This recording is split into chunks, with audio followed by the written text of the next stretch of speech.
Are you ready, Rachel? Huh? Oh, You yeah, ready? I guess so. Yeah.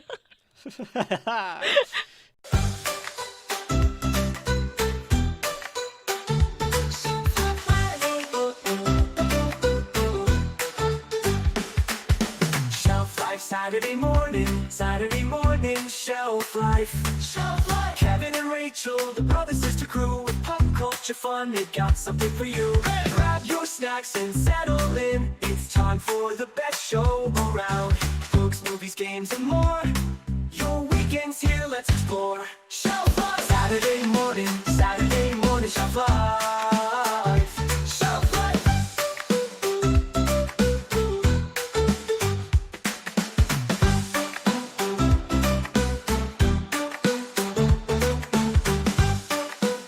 Wow. How exciting. Shelf Life Saturday morning. Hello, boys and girls. I am Kooky Kevin. And I'm rambunctious Rachel. And this is Saturday Morning Shelf Life. Yay! A podcast where brother and sister team bring you all things pop culture, no matter the genre, to determine whether or not the subject at hand belongs on your shelf. Excellent. Did you get all that? And this is a very special Shelf Life episode, of course, because it is a Saturday morning Shelf Life episode. So make sure that you have your favorite breakfast item and fruit-based beverage and are ready to Coffee explore if pop- you're an adult. as I assume most or of you are, semi-adult. kids, or or your adult age. adjacent. The government recognizes you as an adult, regardless if you're watching Teenage Mutant Ninja Turtles or not. Right? Yeah. That's fine. No, that's fine. And kids, make sure that you get your parents' permission to listen to Shelf Life, because we are a little blue.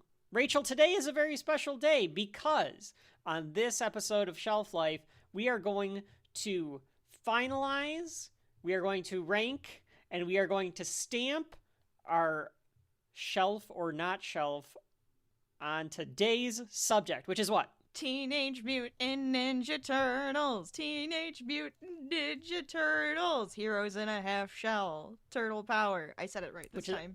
You said, yes, I because said it last right this time we time. said mutants in a half shell, we said I said so many things. turtles in a half shell.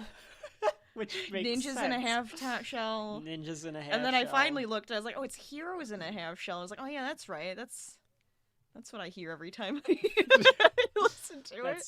That's fine. Yeah, so folks at home, if you did not listen to our last episode of Saturday Morning Shelf Life to be exact, we went through the first two episodes of Season 1 of Teenage Mutant Ninja Turtles. In this episode of Shelf Life, we are going to conclude the season. So we are going to do episodes 3, 4, and 5 today. So sit back and relax and get ready for it. If you haven't watched these episodes of Teenage Mutant Ninja Turtles, you're going to have to go find them, or you're going to have to depend on us. If it's a nice winter morning, if you're listening to this, if you're nostalgic for this time of year, or if it's a summer day and you're out with the paper because you're that old and you're scrolling through the paper and you're like, oh, I'll turn on Saturday Morning Shelf Life. I like it scrolling through because that's what you got to do. it's funny. So Rachel, what is the third episode that we'll be covering here for the Teenage Ninja Turtles? What is it called, and what happens in that episode? Okay. Okay, We are going to be talking about Folks, episode. she's ready. Go ahead. We're going to be talking about episode 3, A Thing About Rats, where Mousers find Splinter and capture him. Yes? That's right, they do capture him. I think you're right, yeah. Yeah. Yeah, they're going after him in this one. I think That's the second for one they sure. caught him. They actually catch him, yeah. Yeah. He's hanging from the Technodrome or something. That's in right. the lab. That's right. Yeah. Now, here's the thing, Rachel. Here's the thing about rats. Very good. I cannot for the life of me figure out which of these dates is right for the original debut date, and I have Okay. no idea which one is right. So on Turtlepedia, your source for all things turtles, it says the original air date was December 12th, 1987. According to Wikipedia, on the Ninja Turtles, it says December 30th, 1987. Right. So I have no idea what the original air date was, but it's Well, sometime what was the in one December. before? What was Shredder's? Enter the Shredder. Because this says Enter the Shredder Yeah, was December 29th. And this says December 15th. So this shows that it was December 14th through December 18th. And they this all says the debuted day after 28th day. through the 1st of January. Yeah. That's so I don't weird. know. I have no idea. What are you doing? No idea. What are you doing, Wikipedias? Get your So shit folks at home- together. If you know when this debuted, let me know. But yeah, I have conflicting reports here. But it debuted in December. So there you go. December of 1987. That's all we need to know. Yeah, that's all. It doesn't matter. It's not important. What is important is you get your revenge. This episode, like all the episodes in season 1, were written by David Weiss and Patty Howarth. It was directed by Yoshikatsu Kasai. I think also directed the last episode. So, Rachel, let's get right into a thing about rats. We open in the sewer where Splinter is exhausted from what he had to endure in Enter the Shredder. That's right. From that adventure there. April says he'll be fine. He just needs some sleep. And the turtles want revenge. So they're like, we're going to get the Shredder for doing this to Master Splinter. We're going to kill him. We're going to hang him upside down. Yeah, we're going to enough, shred him with his fucking blades. Right. Yeah. And gut Real him like a dark pig. shit. Yeah, I like it. Yeah. The turtles ask April to stay with him so that they can go to try to find the Technodrome. Actually, I think they want want to turn him into a mutant hamster is, I think, what Ref says. Yeah. Oh. Well, that's nice. Yeah. Would you rather be a mutant rat or a mutant hamster, though? I think, don't rats live longer? I guess it doesn't really matter. You get a Hamsters long are tail inherently when you get the cuter. rat. Yeah. People like rats. People have rats as pets. You sickos. I feel like you get more fun Yeah. colors when you're a hamster, though. Hamsters' life expectancy is 18 to 36 months. Man, they do not live No. very long, do they? It's very sad. Yeah. Rats will live for years, I think. A rat's lifespan is 2 to 3. See? Some can live up to 4 to Years. 5. Years. Said it. I was right. I mean, longer than a hamster. It's longer than a hamster. That's how we really should be measuring everything. Is the lifespan longer or shorter than a hamster? The Star Wars space The Technodrome. Technodrome. Yes. What do they think they're gonna do if they find the Technodrome? Are they planning to take out Shredder by themselves? Like, I think they are. I think they are trying to take them out by themselves. Yes, I think that's the plan. I mean, I guess in the last 2 episodes, the Shredder proved himself to be wildly incompetent, so it is very possible that they could take him out. Turtles. We cut to the... They're babies! Oh. We cut to the Technodrome, and it's plowing through this, like, old abandoned New York. Yeah, It's there's like a this city underground. Abandoned city. This Atlantean city. It's or like the something. mole people city.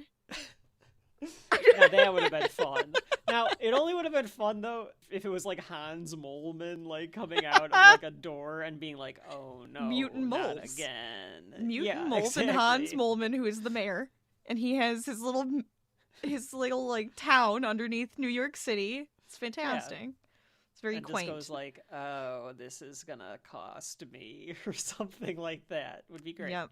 And he parks the Technodrome and then goes up into what I assume is Shredder's house or a drug den. It looks a little dilapidated, so probably a little of column A, a little column B. Okay, I was gonna say, is he selling drugs out of this? Is that probably? I need to make some extra bucks on the side, well, so I'll sell his these whole ninja loose line cigarettes. So he has his ninja line of like everything. That's right. Ninja pizza. He has the ninja barber. Ninja and the barbers. pizza shop. Yeah, you're right. So ninja drugs also could be a thing. Ninja drugs could be a thing. I could see a drug dealer labeling everything as ninja drugs. That's right. How else am I going to meet Ned's meat? I'm working for a brain from Dimension X. The conversion rate is terrible. Shredder is looking for a new source of tech and sends out drones. They're literally like these little drones that I guess have cameras on them. Right. Like, it's kind of interesting because I'm sure like the military had something like this back in the day, but it's like a drone that you would buy off of, Best Buy or something today. They have these cute little pets now that look like little robots. Yeah. Yeah, you get a little robot pet. These are just like little helicopters. Okay, I don't know what you're talking about now. He's like, I need to get more technology. Yes. Okay, and they look like beetles. Okay, I'm sorry. I missed that. I totally missed that part for some reason. They do. They do look like they're little drones and they're little helicopters. They probably, like, record stuff because it looks like they have, like, videos in them and everything. It's an odd thing to think about because he's saying that the technology that they've tried to use to defeat the turtles has failed. So he needs to find new technology. And he's like, you know what, I'll just spy. From people? Yeah. I'm just going to spy on everyone until I find some technology. It's such a random-ass plan. It feels really weird. It feels so weird. And plus he has the brain guy from Dimension X. So why doesn't he just ask him? But I don't think he's been doing that anyway, because remember in the first 2 episodes, they're like stealing technology from like tech companies. Yeah, they're still just stealing Krang stuff. is using it. He's like applying Dimension X know-how to it. Interesting. So they don't really have like any. He needs a scientist outside of the Technodrome. He needs like a scientist that he like has and uses. You know. Speaking of, Rachel. It is the introduction of Baxter Stockman. That's right.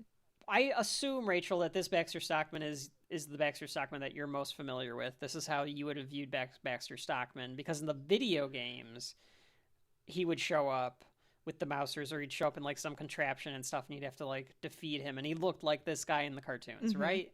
Right. In the comic book, he was a black guy. So I don't know why they changed the race, but they did. I don't know. That's weird. Maybe they just thought like maybe it was just they heard nerdy scientist and they just made like some white guy with glasses. This is what he looks like, yeah. Instead of looking in the comics. That sounds about right too, honestly. Of course they're not going to actually look at the source material. He must turn into a fly at some point. Yeah, at some point he becomes a fly. I don't remember under what context or capacity that is. Playing with mutant stuff and then probably injected himself. So the Mousers and Baxter Stockman are synonymous. That is straight out of the comic books. Okay. Is making the Mousers. April O'Neil, I think we mentioned this in the last episode, was a computer programmer for Stockman in that book. Stockman then would like use the Mousers to do like bank robberies and stuff. Doing nefarious things versus... Yeah. In this, where he's just kind of like trying to sell the Mousers for like actual purposes. In this, he's just an inventor? And he's trying to sell his inventions? He's like a mad, yeah, he's not quite mad scientist necessarily. He's he's not really. Dad. He's just an inventor and trying to sell it to stuff. Like, that's the only thing I can think of. Or like, Honey, We Shrunk Ourselves. When you put it that way, he does kind of get the shaft at the end of this episode. Because I don't think he realized what Shredder was going to do with them. He thought he was going to use them for the purposes that he was creating them for. Probably. That's what he seems like. That's what he's acting like. Maybe this is where he realizes, oh, I can make things for villains and make money.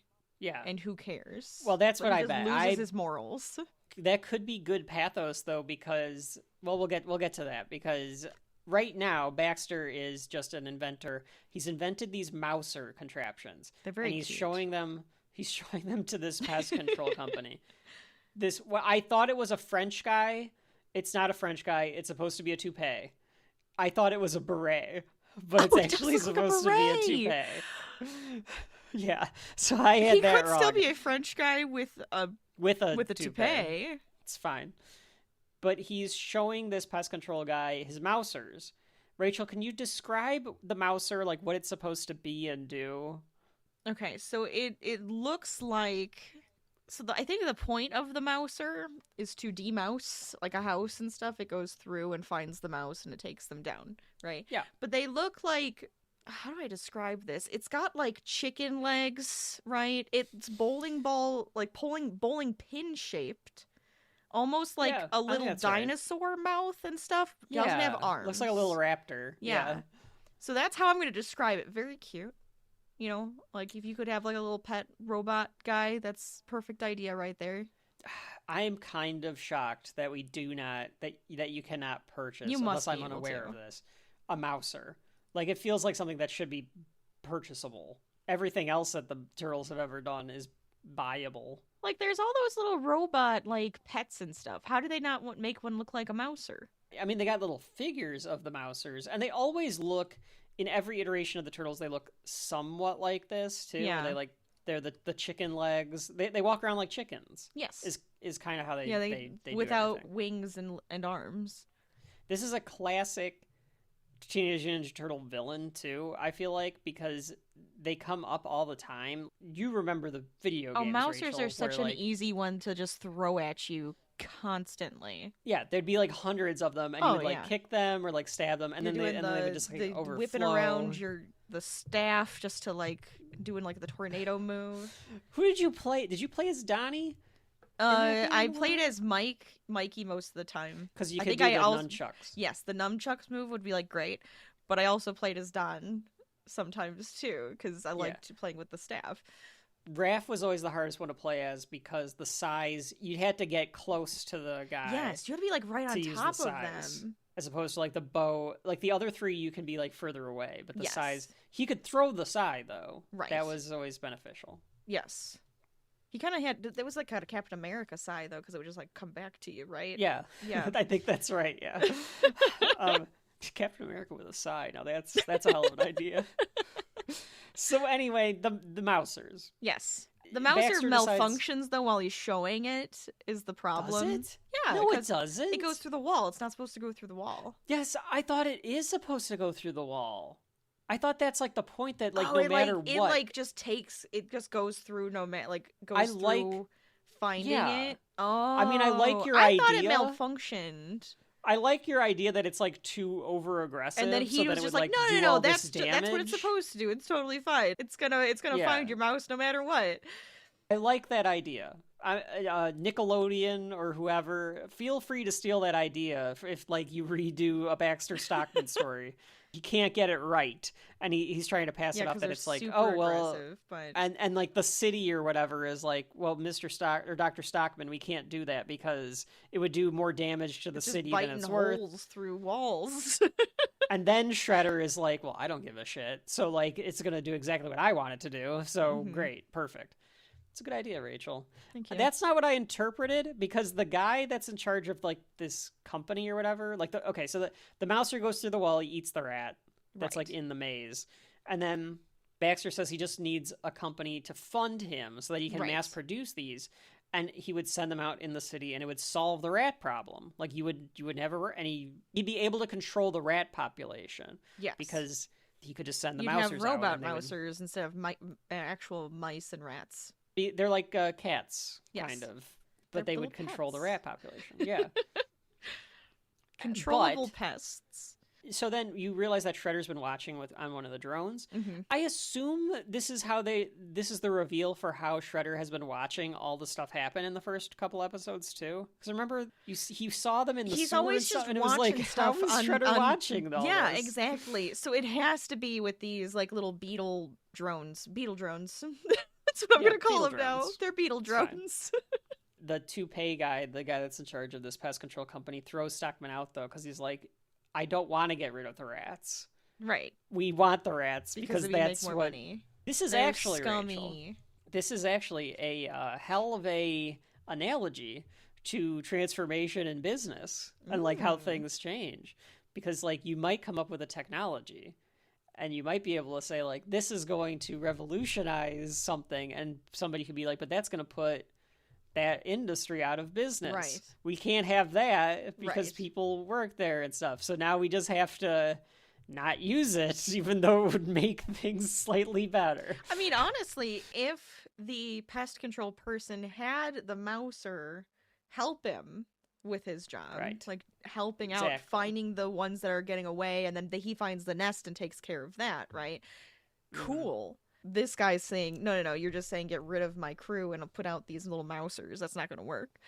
Yeah, there always has to be a way to incorporate technology, incorporate change into your world. Yes. Right.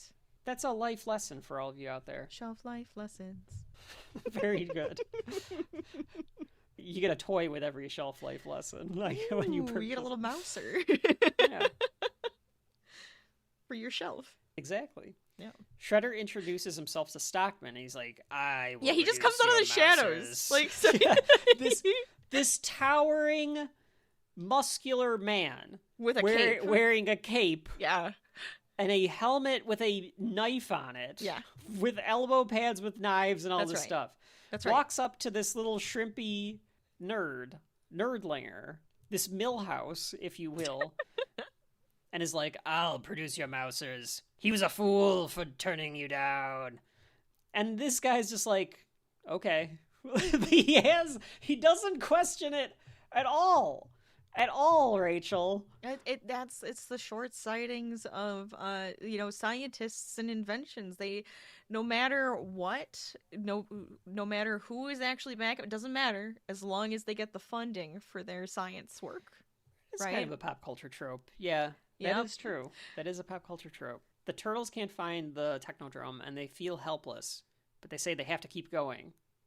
So that we just get like a little mix of them like walking around the subterranean sewers. Yeah, they're like going under pipes and stuff. Yeah, there's a lot of climbing. I know that New York has several layers underneath it. They make this seem like New York has like a cavernous, there's like a city. Middle Earth or something like that. Like there's a whole like hollow Earth inside of New York. It's crazy. I mean, I would imagine it's not as nuts as like the Paris undergrounds. Like that's crazy. This is different. New York might be pretty close to No, Paris, there's no way. There's layers of subway, of like unused subway, like abandoned subways and stuff. So there's definitely layers. There's like crazy that. layers. I just don't know how much. Yeah. Okay. Stockman says when he sees this drug den that the Shredder has, he's like, I thought you said that you were a serious operation. And it's like, this is a dump. This is like, right, this isn't like somewhere that I'm Rachel, I think that Shredder just has kind of a fetish for dumps. I think he's just really into it's a front. Shitty. I guess you're right. It's kind of a front. Like, right? Oh, what do you or mean? He has a I fetish. just like all these dumps. There's nothing We're gonna wrong play the with game that. called Front or Fetish, alright? Let's see which one it is.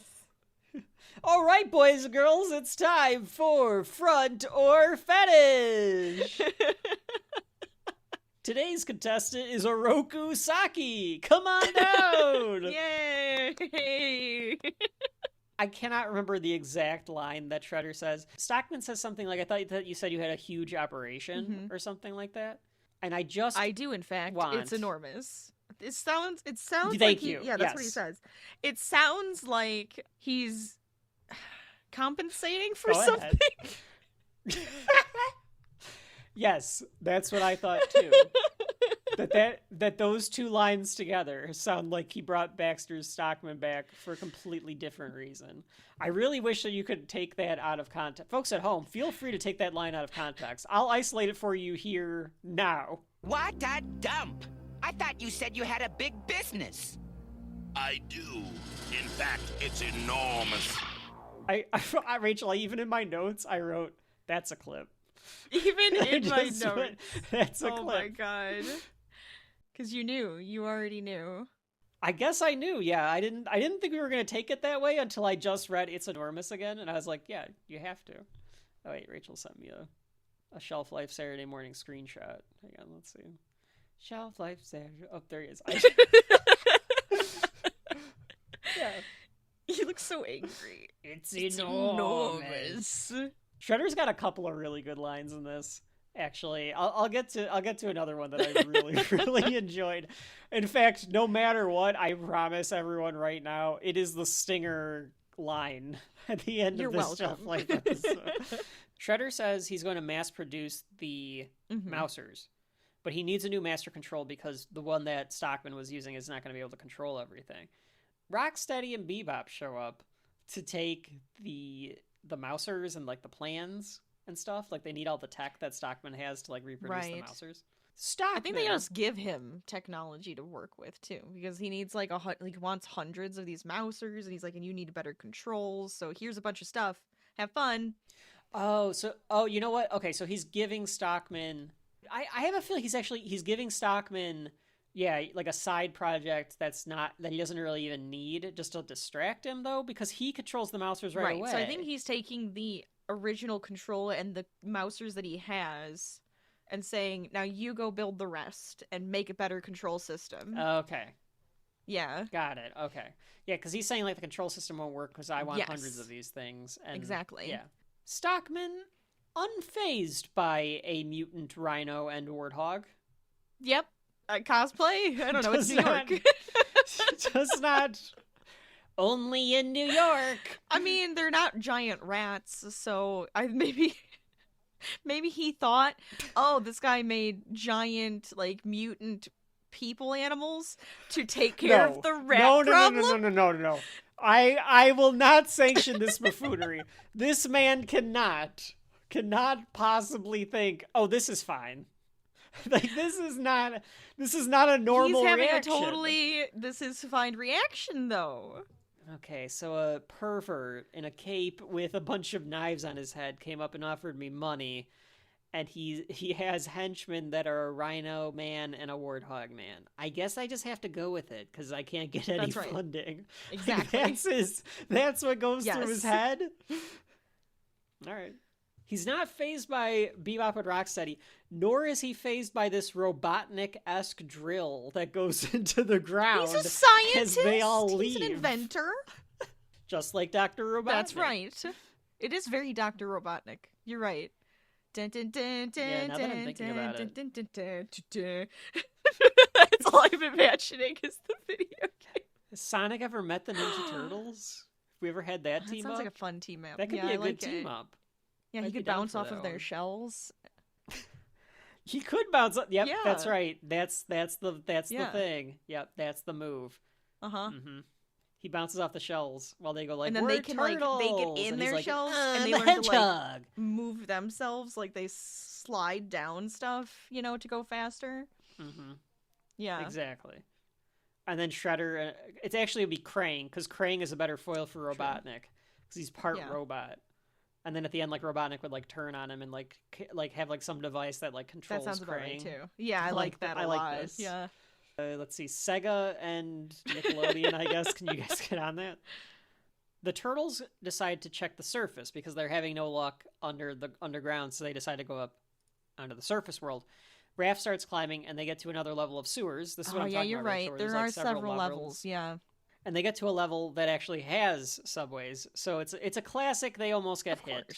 You got to do it, right? You have to. Like Ghostbusters 2 after them. Ghostbusters 2 ripped this off straight out of. Well, I mean, Turtles. that train just went right through him, though. He was fine. Oh, I missed it. So Shredder is able to replicate the Mousers. Shredder is doing this as quickly as Shredder humanly is like possible, a technological marvel. Why does he what need the hell anybody is else? This? I'm sorry, go on. Well, he didn't have the technology of the so. Technodrome, Rachel.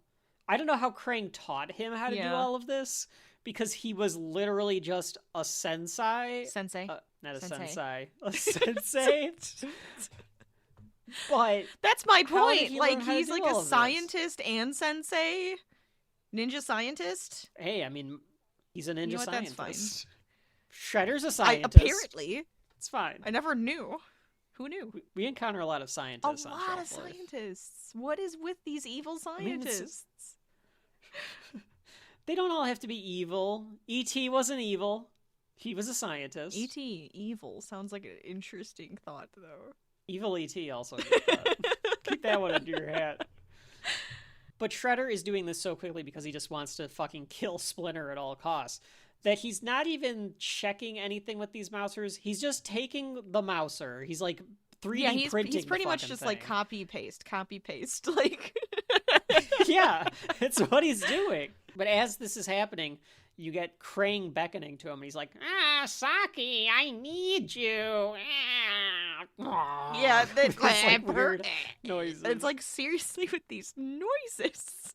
I like the noises. Of course you do. I think they're fun.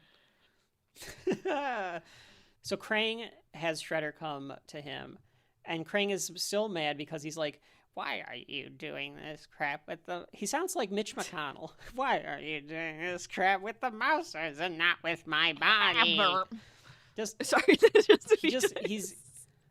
He's obsessed with getting this body. It's his typical shit. It's all his bullshit. Shut the fuck up, Krang. We'll get to your goddamn body as soon as we can. Do you not see The 4 turtles that keep destroying they're going to destroy your fucking army. It doesn't matter if you have a body or not. Well, then he says, Idiot. like, I hope they beat you, and I hope you lose over and over again. It's like, wow, okay, curse the Shredder. All right. Yeah, he has a little He's little having shit a tantrum. fit. He's having a brain tantrum. They act like a couple. They act like an old married couple. One of them wants to go out to eat, and the other one is like, no, I want to sit home and watch the game. And they're like, oh, fine, I hope your team fucking loses then, you little shit. You get a little bit of a Rokusaki-ism, though, because he's still a foot. He's still a foot. He's still a ninja. He wants the honor of destroying them. He wants to be the one to kill the turtles, and Splinter. He needs to... This is, like, his mission now. I also think it's because he thinks with Hamato Yoshi still alive, technically he's like a usurper to the throne. I think it's an insecurity because it's like of course he could kill Splinter. Splinter's a rat, but he can't be the true leader of the Foot Clan because Hamato Yoshi is there. So he almost has to like destroy them so that he can truly claim the Foot for himself. No, I like that. That's the pathos that I'm giving I completely to Shredder. agree. I think that makes a lot of sense. The Mousers have on the bottom of them Baxter Stockman Solutions stamped onto them because, like you said, Rachel, he just put copy paste. Did not even bother to take off the trademark or whatever. I mean, I guess good for him. Say what you want about the Shredder, Rachel, but he respects copyright law. I suppose. I mean, he's not making it like the knockoff Shredder Mouser. So I suppose he does. He also does. I mean, he did tell the guy he's going to mass produce them. So they do have his stamp on That's there, also so true. it's okay. Yeah. You're right. Saying. Did he make a contract No. to do this? Did Baxter Stockman sign a contract with the Shredder? That's what I want to know. This is all backdoor. So I'm signing a contract with Foot Clan Enterprises. There's also an NDA LLC. And it says here that you're owned by Dimension X Holdings Company. Yeah, just sign the damn thing. It's fine. All legalities, just a bunch of legalities. I'll get my lawyers in here. If that makes you feel more comfortable. You think that I'm a freak. freak. And then it's just the pig. And he tells him that Bebop. Yes. Yeah, he tells him Bebop and Rocksteady. That's right. And he'd be like, okay.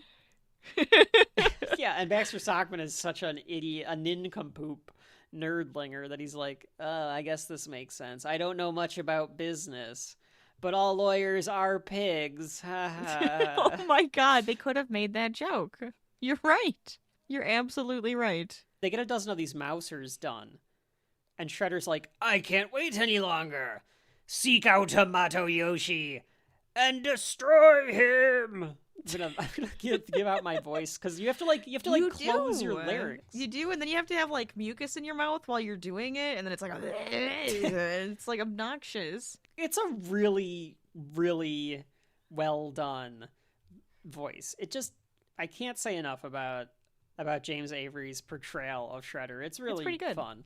The turtles don't see anything again. A pipe breaks as they're climbing through the upper layer, the layer of the sewer now. And Raph gets wet. So Raph is all, geez, when you look at me, now I'm all wet with poop and pee all over me because it's the sewer. Well, maybe it's clean water. Maybe it's just it was a clean the water pipe. Yeah. That's fine. You're also a turtle that lives in the sewer, so you can't really complain You can never complain about that ever again. This is your life. This is what you are. Does Shredder have like a scent of Splinter or something? Like, how does he program the Mousers to specifically search out for Hamato Yoshi? Yeah, you're right. Because maybe he has some. Maybe when they did capture him in the last one, they have like something of his, or like some DNA, or something like that. Because these like just track down mutant rat man, and then that's what it's doing. Track mutant rat man. Got it. Because you're right. Like, how else are they gonna do this? You can buy a guy on Fiverr for that. I think if you just go on Fiverr, you can be like, sir, I'm gonna pay you $10 an hour to go track down a mutant rat man. Is it just a guy in the rat suit from Mystery Science Theater. All right. Isn't that what I'm thinking of? No, you're thinking of Beakman's World. Beakman's World! Yes, the guy in the rat costume. Oh my god. Oh my god. That would be amazing. That's a prank I could get behind. You can just hire somebody off of Fiverr, and then it's just the guys in the Beakman's World rat costume just running down the street. Yes. Anyway. If anybody gets that reference. I loved Beakman's World. I did Beakman's too. World was great. It was so dumb, but it was great. I will always remember that rat man. Always. Always. Rachel's going to be 95. She's going to be doing a podcast to no one at that point. She's going to be like, do you remember the rat man from Beakman's World? And then she's going to go on a 3-hour rant about Beakman's World. That's what your That's future my life is, in so Rachel. many years. That's right. Yeah. That's what it's going to be. Anyway, what were we talking about? Okay, so Where Splinter were we? is What is happening? Splinter's up again. He's feeling better. He's feeling a little less tired. He's feeling energetic again, or at least somewhat energetic. And April's like, I don't know why I'm still here. I'm leaving. And she... It's true. That's exactly what she's doing. So she's like, tell those turtle boys I'll be back. Why? Why are you going to come back? Because she wants the scoop and the stories and stuff. Yeah, I guess she's still obsessed with getting the story. And she's like, she has an in with the mutant community. Right. Yeah. She has to keep that tie there so she can get the stories. You're right. She thinks she has an in with the mutant community. I'm sorry. They prefer to be called interspecies, Rachel. Oh, you're right. I'm sorry. My bad. Is it? Well, that just sounds... Anyways. It's technically true. No, I think you're right. I couldn't come up with what like a political correct term would be for a mutant. I think that works. Splinter meditates. Like he gets... The pacing in this one is a little weird, because it felt to you... a question. Because the second one I thought felt like paced well. All right, now like we're in the video game level, and like now this is happening. Right. Like it felt almost like a little mini movie. This one I thought felt longer than I expected. It did feel a little longer. Yeah. Like it gives you like a little pace, like because Splinter like gets ready to meditate. Like you see him like the process of him getting like ready. Like it's my meditation time now. Right. They didn't just like immediately attack. It felt like some stuff was like leading up to it. You know what? That's a better way to phrase it. They make you anticipate the attack coming. Mm-hmm. So it's actually done with like a little bit of emphasis, which for this crappy kids cartoon, it was like, all right, like they're trying. They're trying. Good job. He hears something, and it's the Mousers coming in to get him. The Mousers have a very distinct score. It's like... It's very mouse-like. Yeah. Yeah. But they're not mice, because they're attacking rats. They're demousers. That's right, they're demousers. Yeah. But they have that, like, mechanical sound, but, like, also, like, a beeping noise. Yeah. Yeah. But that's part of this. It almost feels like that's part of the score, too. Exactly. Like, that's always... Yeah. He gets his stick, or cane. I think it's a stick, in reference to Stick. Because remember, he's a parody of Stick from Daredevil, to fight them off. So Splinter is taking them on. He bashes them a bit, and there's a ton of them. And as he's not necessarily getting overwhelmed by them, but there's just a ton of them, the turtles show up and they stop the rest. Mm-hmm. I liked them getting stuck on Donnie's bow as they're fighting with them. Oh, He's like, get off of my bow! Right. Whines about it. But they're exactly what they are in every iteration, where it's just like they're like a zombie horde almost. They are... The advantage that they have on the turtles is that there's just a million of them. Right. But there's the turtles just so can many. Take them out. They're that typical thing in a lot of pop culture where it's like we just need an army of stuff for the heroes to be able to like take out. Yes. To fight, to show their stuff. Yeah. Putties? Right? Also the same idea. I'm trying to think of more, but my brain like... Marvel has a bunch of them. The movies for sure. Like whenever bunch of robots even in the video show game. up. Yeah. Yeah. Video games. There's always like a level in a video game where it's like, oh, now I gotta fight like a million robots. Right. They see the trademark on the bottom of one of the mousers, and they're like, okay, back, because they ask, what kind of idiot puts his name on a death machine? And they see the trademark. They think the Shredder is behind this. They have no reason to believe that the Shredder is behind this, but at this point in the turtles' lives, they're blaming everything on the Shredder. The pizza boy... if it's going straight to... attack them. If it's going straight to attack them Splinter. or Splinter... They're like, yeah, it's got to be Shredder. It's the only thing that makes any sense. I will give you that. I think that's plausible. Because I was going to say, even if the pizza delivery man comes late, they're probably like, I bet the Shredder kidnapped him. The son of a bitch. They trust He's trying the to make pizza us... delivery man. He has their pizzas. The pizza dude's got 30 seconds. All right? And if he's That's late, one of my favorite lines in cinema history. then they're I probably say like, that did every Shredder get time to I you? order a pizza. I Every know. time I order a pizza, I go, pizza dude's got 30 seconds. How can you not, though? I'm not saying that they would think the pizza boy is on the Shredder side. I'm saying they would get worried. They think that that Shredder somehow delayed their pizza. He's like the Noid. Exactly. They decide to go try to find Baxter Stockman, and Splinter is like, we need to find April because she can help us figure out where Stockman is better than... What are we going to do? Just search around the city? Like, we don't know how to... I guess if they had a phone book, they might be able to figure out where Baxter Stockman is. But I think that they're thinking April's got connections with the news reporters, like news... Maybe like a database of some kind. So that's where Splinter's head's going. They all go there because of danger. Because they're thinking, like, if the Mousers are after Master Splinter... then we almost have to like keep Master Splinter with us because they don't want him to attack again. And they're probably also thinking if it's just like above ground and they know April and it's just away from the zone that he knows they are at, it's got to be like all of those things too. Yeah.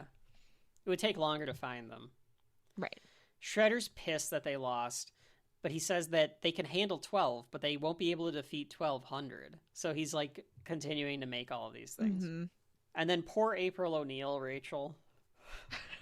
So she's relaxing after a few days of being in the fucking sewer. In the sewers, immediately took a shower. She's coming out of the shower brushing her hair like, oh, thank God. I don't smell like turtle, rat, hope I and never sewer. see Mixed with burnt pizza.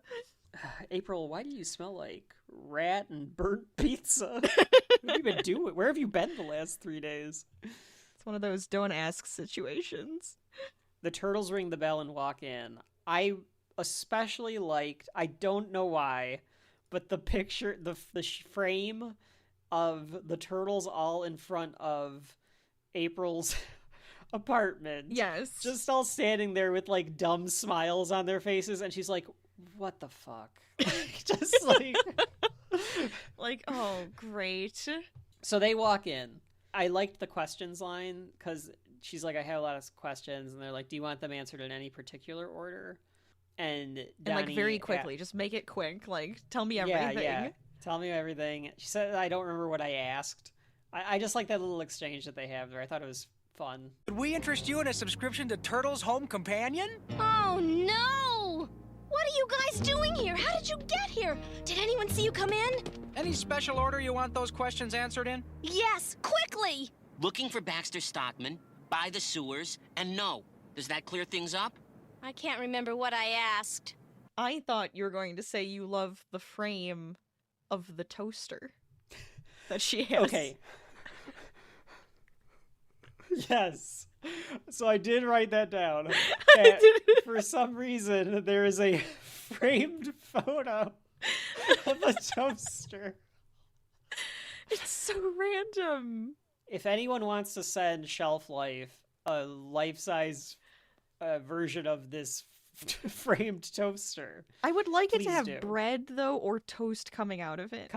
Yeah. It felt like it's like I want it to have like some satire. action happening. Yes, yeah, it needs a little action in it.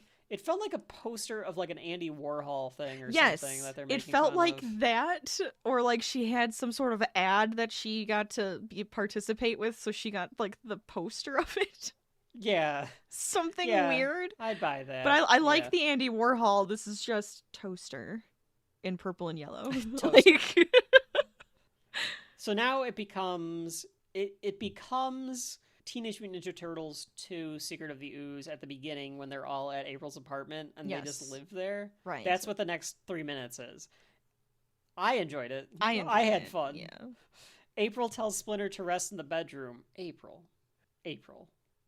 This is a humanoid rat. I know he's told you that he was once a human, but he is still a rat. He can just lay on the couch. He could lay on the couch. Yeah. It's okay. He's been living in a sewer for 15 years. I guess you could make everybody rinse off. You could. Yeah. So April goes to her office and tells them not to get into any trouble, which of course they're April. They are teenage turtles. They're used to living in a sewer, and you brought them to your posh New York City reporter apartment. They're absolutely going to get into trouble.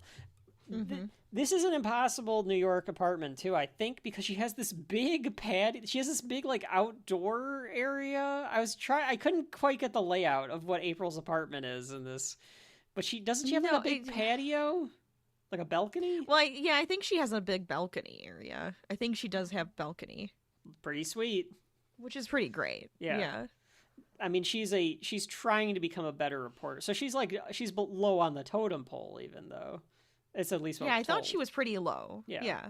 I would assume she's pretty low, not getting a lot of money, but she's got a sizable apartment. Yeah.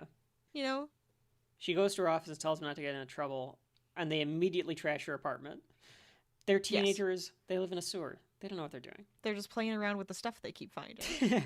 Donnie listens to her voicemail. It pretty much makes it seem like she'd be in the "you're fired" territory. Yeah, right. It reminded me again of the movie where, do you remember in the movie, Rachel, where the antique shop is burning down? The phone rings and the machine picks it up and the boss fires her yeah. It kind of reminded me of that a little bit, like April getting fired. I like it, though. Without knowing, because like what somebody else hears it. Yes, exactly. Rav starts a bath. Yep. For no particular He found reason. like shampoo or bubble bath or something. He's like, all right, like why not? They know what this stuff is. They learned how to talk via but TV. he's messy. But he never gets to play with it. They probably only get the empty bottles down in the sewers. So now he's like, all right, I'm going to take a smelly bath. That's fine. That's fine. Instead of like a dirt bath. All right. And then Michelangelo is actually trying to cook her frozen pizzas, but he's not used to frozen pizzas. They are fresh when he makes his fresh. pizzas. He gets fresh ingredients. That's for right. His pizza. That's right. Like cheese with mold in it and sauce that has been expired and thrown into the garbage. That's a possibility. Yes. Leo's throwing stuff at a photo. That one's just rude. He's Yeah, just what is- throwing something what are you doing, Leo? at the toaster picture. Like, oh, I'm just doing some target practice. Really? Because they all think that everything is set up. They have a narrow view of the world, I guess, because That's they're just true. like everything, like this is how we live. We just assume like the TV's the TV, but we just kind of assume that this is because this is how Master Splinter taught us to live. So like this must be how Exactly. humans live. Right. She asked for this. She asked for this. Oh, no. Victim blaming. You know, okay, you're right. You know what? You're right. They came to I her apologize house. to April O'Neil. They came to her house, but she just keeps insisting on this fucking story of hers that I don't even That's know what right. the story's going to be at this point. One day she's going to just hit that story, get her big break, and it's going to be perfect. She found the address, so why not go there and do damage? Which I like, that she's like, why don't you just get the fuck out of my apartment, please. Yeah, she prints off like a big picture of like The only scientist thing and that goes, would here's be- his address, take it. The only thing Get that outta would have here. topped it off, it would have been completely out of character. But if she like walked into the bedroom and Splinter was like asleep, but he's like rat gnawing on like her pillow or something because My he's like in his God, sleep. like he and made a can't- nest out of her. Yeah, he like can't help it blankets. because he's like asleep doing it. So he's like like gnawing on her sheets. Get out! Get out! The Foot are with Stockman, I guess, because Shredder's like, I need to send my guards to either protect or intimidate this little peon. Yeah, that feels about right. Maybe they're getting an update or something.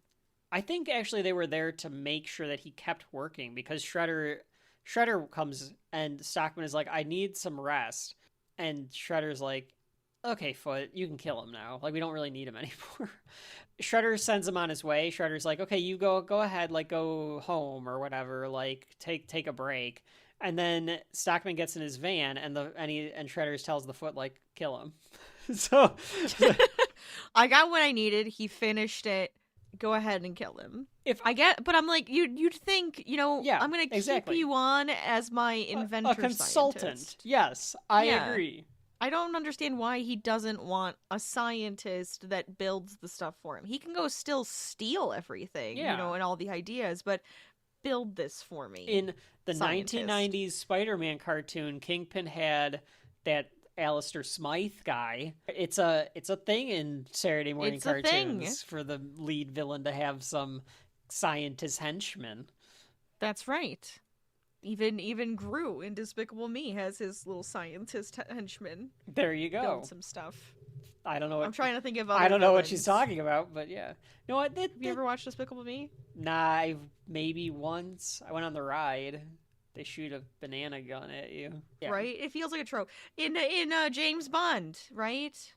Usually they have like... I mean, Dr. No was himself a scientist. He was the scientist. Dr. No is a scientist. But then they usually have like helpers that build stuff for them. Sure. Dr. No is a scientist. He's a doctor. Well, he might have given him that moniker himself. I don't know. You don't know if he went through... I didn't go through I don't know if he actually has like a PhD. PhD. For nothing. I think, yeah. I don't know if he got that PhD officially. They're walking back, and they're talking about how they're upset that April was mad. And they must have learned, like, this kind of line from the television, because they go, well, women. It's like they don't... And then there's, like, a laugh track. Yeah. Well, actually, they say, like, no, we don't know women. She's the first we ever met. So I like that they acknowledge that, too. Yeah, exactly. A bunch of Mousers are activated to seek out the Turtles and April. Destroy them all! And then Shredder says, maybe my line of the entire season, Rachel. Do you want to say what he says here? Because if not, I will do so. I mean, I can if you'd like me to. Go to, for it. But... If you can do your best Shredder impression. Hold on. I think I got it. Oh, it feels so good to be so bad.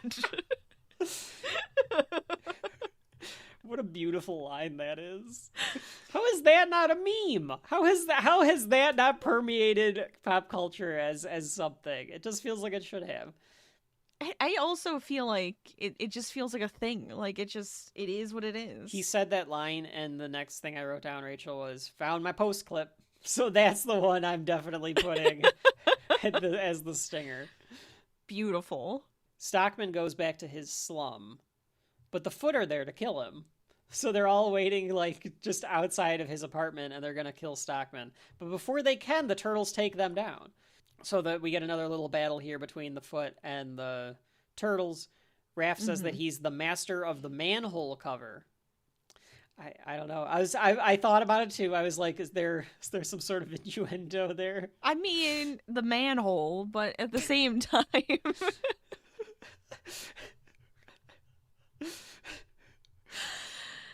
Yeah. Raph calls him Bub, which, all right, talk about gimmick infringement. Wolverine. But you could see Raph wanting to be I could Wolverine. See Raph. Yeah, like if the X-Men was a show in TMNT, right, that they watched on TV, he definitely is taking after comic book or Wolverine. whatever. Yeah, or a comic. Yeah. They tie up Stockman. I'm not saying that they actually exist in the world. It's possible. They are just comic book characters. Okay. I don't know, Rachel. I mean, I don't know what could happen. I haven't thought about it. They tie up Stockman. Go ahead. No. You have to. I'm just trying to raise these kids. All right, thank you. They tie up Stockman, and they ask him what the control is. This is when he says that, like, well, Shredder has hundreds of these things and everything. Stockman says, like, he's not going to talk. He's not going to, like, give up the goods or anything like that. They've tied him up to, like, a telephone pole or an electric pole or something like that. Yes. A pole. And Raph says he better, or he's going to get sarcastic. But he, like, holds the sigh up to his face. It's very, like, yes, we know that the Raph in most iterations would be threatening this guy with, like, cutting his face or whatever, but we're not doing that, so we're just saying that he's going to get sarcastic. And Stockman gives up the goods. Which I don't understand why he kind of wouldn't. Yeah, what does he care? Because, like, he didn't seem to really want to work for Shredder. It was just like, that this Shredder guy's was fine. giving him money. He gave me some money, Yeah. but now he's letting me go to sleep. But, like, yeah, I'm working for this guy Shredder. Like, that's all he had to say. Like, he gave me money so he could fund my science experiments. And this is the thing. They then decide to basically steal all of Stockman's shit. And I get it. Stockman was working for the Shredder, and he was kind of a dunce for not realizing that he was working for an evil man. Yeah. But I don't know what did he do that you can be like, well, I guess we're stealing all stupid. his crap now. We're going to take your stuff. We have to confiscate this because it's being used for evil. And you're stupid they're for eminent, not realizing they're, that Shredder we're is declaring evil. eminent domain. We're stealing this stuff. They're not the cops. They can't just take your shit and be like, this is ours now. Why can't they just do that? They're mutant turtles. I mean, I guess what's Stockman gonna do? They're getting justice because they are what's the word I want? Oh, they're vigilantes. Vigilantes. Yeah. They're vigilantes. They are That vigilantes. Is what they are. That's true. Vigilante justice. That's what they're going for. I think Don says they could use a lot of tech, but they colored it wrong, so it's Mikey saying they could use a lot of this tech, or vice versa. Like, it's Donatello's voice coming out of Michelangelo. So, well, because Donatello is saying, like, ooh, look at all this stuff, and he's saying what they are, and Mikey goes, we could really use some of this junk. Yeah, okay. So, I mean, I think it's just him playing off of what Don is saying, because Don's getting all excited. He goes, you know what? I bet we could use this if you're, like, that excited about it. Okay. I thought I just wrote it down wrong. That's at least how I interpret that. No, I think you're right. Yep. Mikey goes to drive Stockman's van. That feels right. Yeah, I think that was right. And he says... I feel like Michelangelo would drive. Well, he says he can't. I feel like he would race. But he's going to do it. Yeah, like, they don't know how to drive, but they're going to do it. And they think about how easy it found Splinter, and then they realize that April and Splinter are alone. Because they forgot that, like, oh, crap. Because they were thinking, like, the threat was subsided. Like, they took out the Mousers, so, like, they should be okay at April's apartment because now they're not in the... Yeah, because they're not there. But, like, at the same time, where does Leo go? Because there's only 3 of them inside of this car. Oh, really? Yeah. Did you not notice that? I did not thought notice. It was weird. And I think he just comes back, like, with them. But there's only 3 of them in the car. Leo is nowhere to be seen. It's either a mistake or he's just out of frame.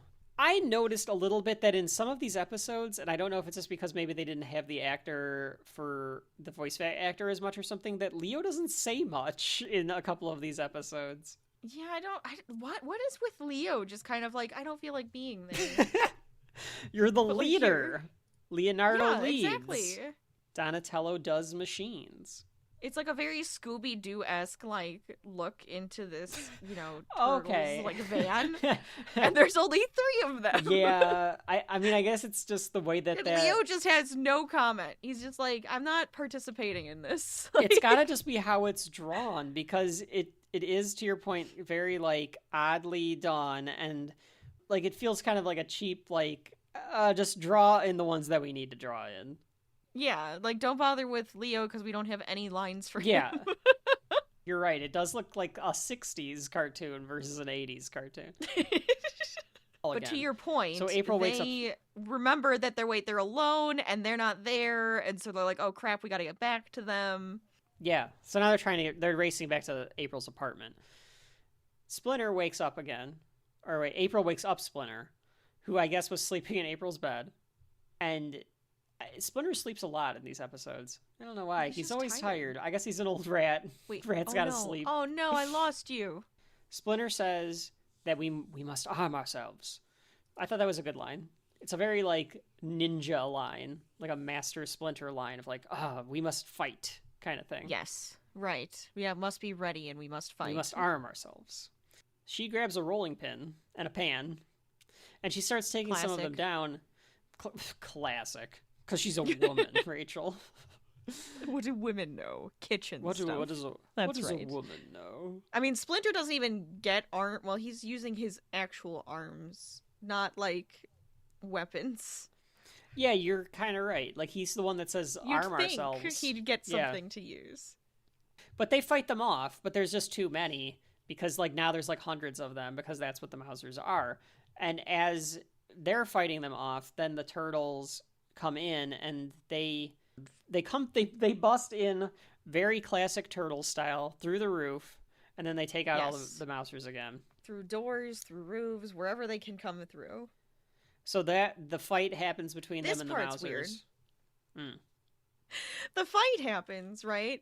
But then because the Mousers have been going through the walls and stuff, and now the turtles also have come through the walls and stuff, the building starts to collapse. Yes. So they go to the window, the balcony area, right? Yep. And there just so happens to be some ropes dangling at the balcony. So they grab on as the building collapses. Yeah.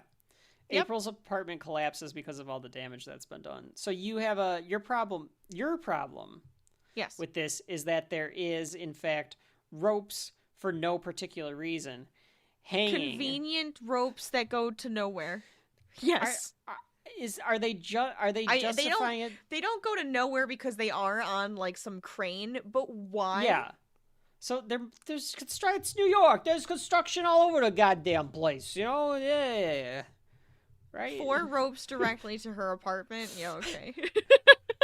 Oh, we gotta get a look at that Ms. O'Neill chick. You know what I'm saying? That's kind of what I was thinking. Now we got some pervy New Yorkers. My problem with it was not necessarily that there's 4 random ropes hanging from the top of April's building. My problem with it more was that this would have killed, presumably, dozens of people. Oh, yeah, this would be a disaster. It would be on the news. It would be like... This should have been one of her stories. Yes. An apartment building collapsed today. It killed 38 people that were inside. Right? Millions of dollars worth of damage. But anyway, like, that's the way that it's the way that the show treats it, where it's just like, nobody was in there. It's fine. Just pretend April lived in a empty apartment building. there was nobody else in there. It was under construction, and she was the only one that said, "I won't leave." It's such like a kid's cartoon thing because it's like. That's a devastating thing. It would be like April would be getting calls and stuff of like, April, are you okay? Are you alive? Did you die along with those 130 people that were in the apartment building? Oh, yeah. So this mass tragedy occurs. It's all the turtles' fault at this point. But they don't even give a shit because at least they saved April. Donnie thinks he could take control of the Mousers, but they need to go in the mansion to take full control. Because for whatever reason, all of this stuff... For whatever reason, this all isn't being done in the Technodrome. It's just being done in the drug den. I don't know why. Right. Maybe it's because he doesn't trust Krang to, like, put an end to it. So he's like, I gotta do it in the drug den where Krang won't go. He doesn't think Krang will go. That could be it. He's like, I don't want him messing around and butting in. I need to just have my own space. They're having a fight. They're having a little fight. A little marital spat. Yeah. Exactly. Mikey volunteers to go in himself because Raph is like, we're all going to go in and stop it. And Mike's like, I think one turtle might be better. And for some reason, that's like his arc is to go in by himself. I guess because he's being brave and like stealthy Michelangelo. This goes back to, remember in the last episode where they talked about like how he doesn't have any patience, and we're like, oh, okay, that's gonna come back. Mikey's gonna learn patience. I kept thinking each of the turtles was gonna have like a flaw that they were gonna have to learn over the 5 episodes. That would have been so good. That would have been None great. of that happens because they're just trying to sell a fucking toy line. But I was like, right. Is there a reason that it's Michelangelo versus any of the others? Or do they just like, we need Michelangelo to do something. Let's have him do Maybe it? he has more heart and he wants to do it because he's like, I'm going to go in lieu of my family. Because he's like, I'm assuming I'm going to get caught, but I'm going to try. I don't know. I don't know. It seems really odd. It's like they're acting like this is the most dangerous thing in the world when it's like I feel like they've just been doing this whole time. I guess because he has to go in by himself is right. He walks into a trap by Shredder and he unleashes the Mousers again, and then Mikey gets tied up. Again, another memification part that could have been forever is Mikey is tied up and just goes, "This is stupid." This is stupid. And I just wrote, well, like, I mean, it is, but that's okay. This is stupid. Mikey is set free by Krang. Throughout the city, Shredder has told them all to come back to attack the turtles. So he's brought them all back now. So there's just hundreds of these Mousers that are going to attack the turtles and April and Splinter. But Krang, because they're having their little fit about not getting my body, he unties and frees Mikey, who sees Krang. He tells him like everything too. Yeah, he sees Krang and he goes, "Whoa, I've heard of going out of your skull, but you take the cake." And he tells Mikey everything, like you said. He tells Mikey to go destroy it. That is exactly what he says. Yeah, that's right. Mikey doesn't believe the talking brain, but Krang is like, "We don't have time for this shit. Just do it." And I don't remember if this is the episode that has the actual gun sound effects or if it's the laser gun sound effects. One of them has more of like an actual gun sound effect in it. But Shredder has like a laser gun. He shoots at Michelangelo because you can't shoot a real gun in a Saturday Morning Kids cartoon in 1987. I don't know if you even can do it now. Most of the time when we were kids, it was a laser gun. I don't remember if it ever wasn't a laser gun. But it's hard to say. I probably won't remember that exactly. Yeah, I wonder if we'll ever find a cartoon where it's not. Like a kid's cartoon where it's not. Like, keep thinking, like, did Earth's Mightiest Heroes, Spectacular Spider-Man, might have been a real gun? I can't remember. Anyway. They all kind of just have that bit of like a beep, beep, yeah, like a laser sound versus like actual bang bang. Yeah. Shredder can't hit Mikey because he's too fast. He's ninja stealthy speed. That's and right. Mikey goads him into destroying the panel that was controlling all the Mousers by shooting it. And Shredder does this great, "No! Stupid!" The Mousers all turn off, and Donnie turns the Mousers against the Shredder, in particularly against the Shredder's drug den. So they all then attack the Shredder's drug den, and it collapses. And then Shredder moves to the Technodrome as the mansion kind of melts into the ground, like the Poltergeist house. That's right. It does. It really does. Life with the Shredder. What choice do I have? And then it just collapses. But now that all the wreckage has happened, the turtles celebrate for a second that the Mousers are defeated. And then realize. And they realize that Mikey is dead. Mikey's dead.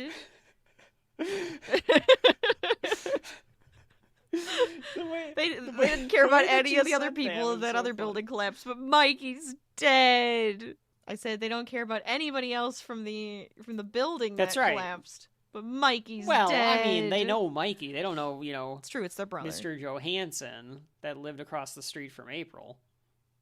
Exactly. He's the brother. Yeah. But they do find Mikey under a door. He looks dead. Yeah, he's fine.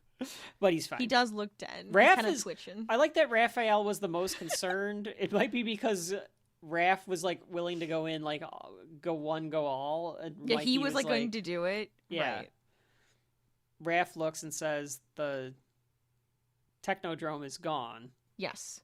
And they need a way to track the Shredder again. And Donnie's like, well, we did steal that van.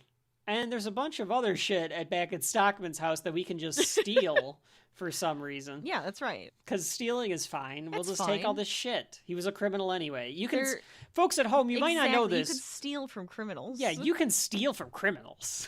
That's perfectly fine. That's That's fine. That's what the turtles are teaching us here. Obviously, 2 wrongs, of course. It's like Robin Hood stealing from the rich and giving to the poor. Yeah. You know, the turtles are like steal from criminals. Yeah, That's not bad. Yeah, what could You possibly take your be a trash problem? and steal from criminals.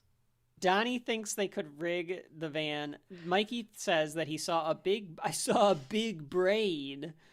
And they're like, yeah, right, Michelangelo. I think that you've gone fucking insane.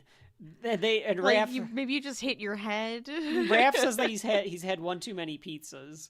But this is where they get it wrong. Raph says you've had one too many pizzas, but it comes out of Donnie's mouth. And it looks like it was like ADR, and they did like the that wrong makes ADR. Yeah, or they used old animation or something. Yeah, but again, it's the Right. 3 of them. Rachel and Leo was nowhere to be seen in that particular little scene. Well, in that shot, but like if you go back to where he's talking about the brain, it's the Scooby-Doo shot of all 6 of them. And I think Splinter looks so funny just because of his teeth, because he's the rat. But so hold on, I'm gonna send you another screenshot. All right. And for some reason, in this screenshot, April O'Neil does not look like she's actually driving. It just looks like her arms are down, flopping to the sides. Hold on. Yeah. Okay. Oh yeah, there.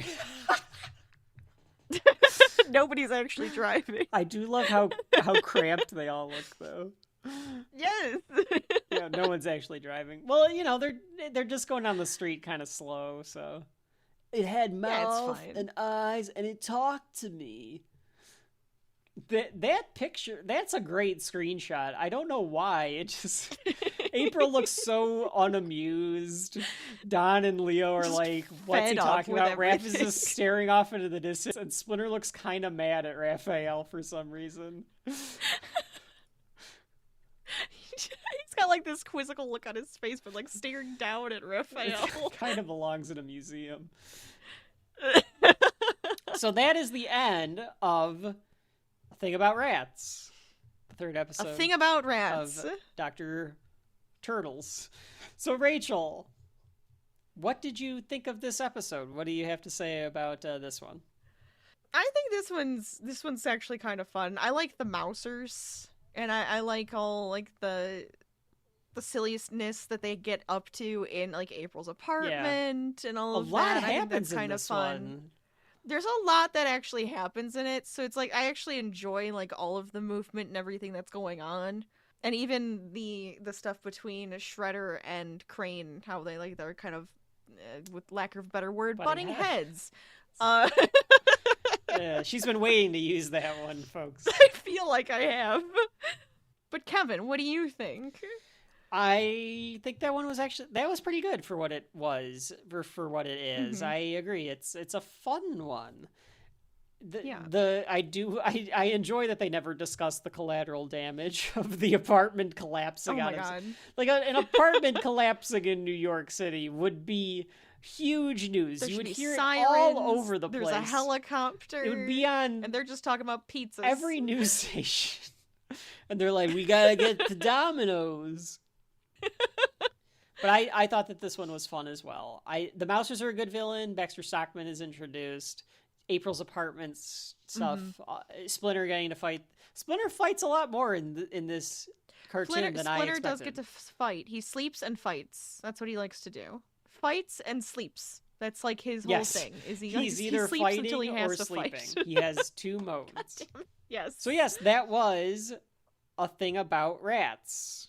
Kids at home, we're going to take a short break, and then when we come back, we will get into the next episode of Teenage Mutant Ninja Turtles, which is called Hot Rodding Teenagers from Dimension X. After a quick word from our fun sponsors.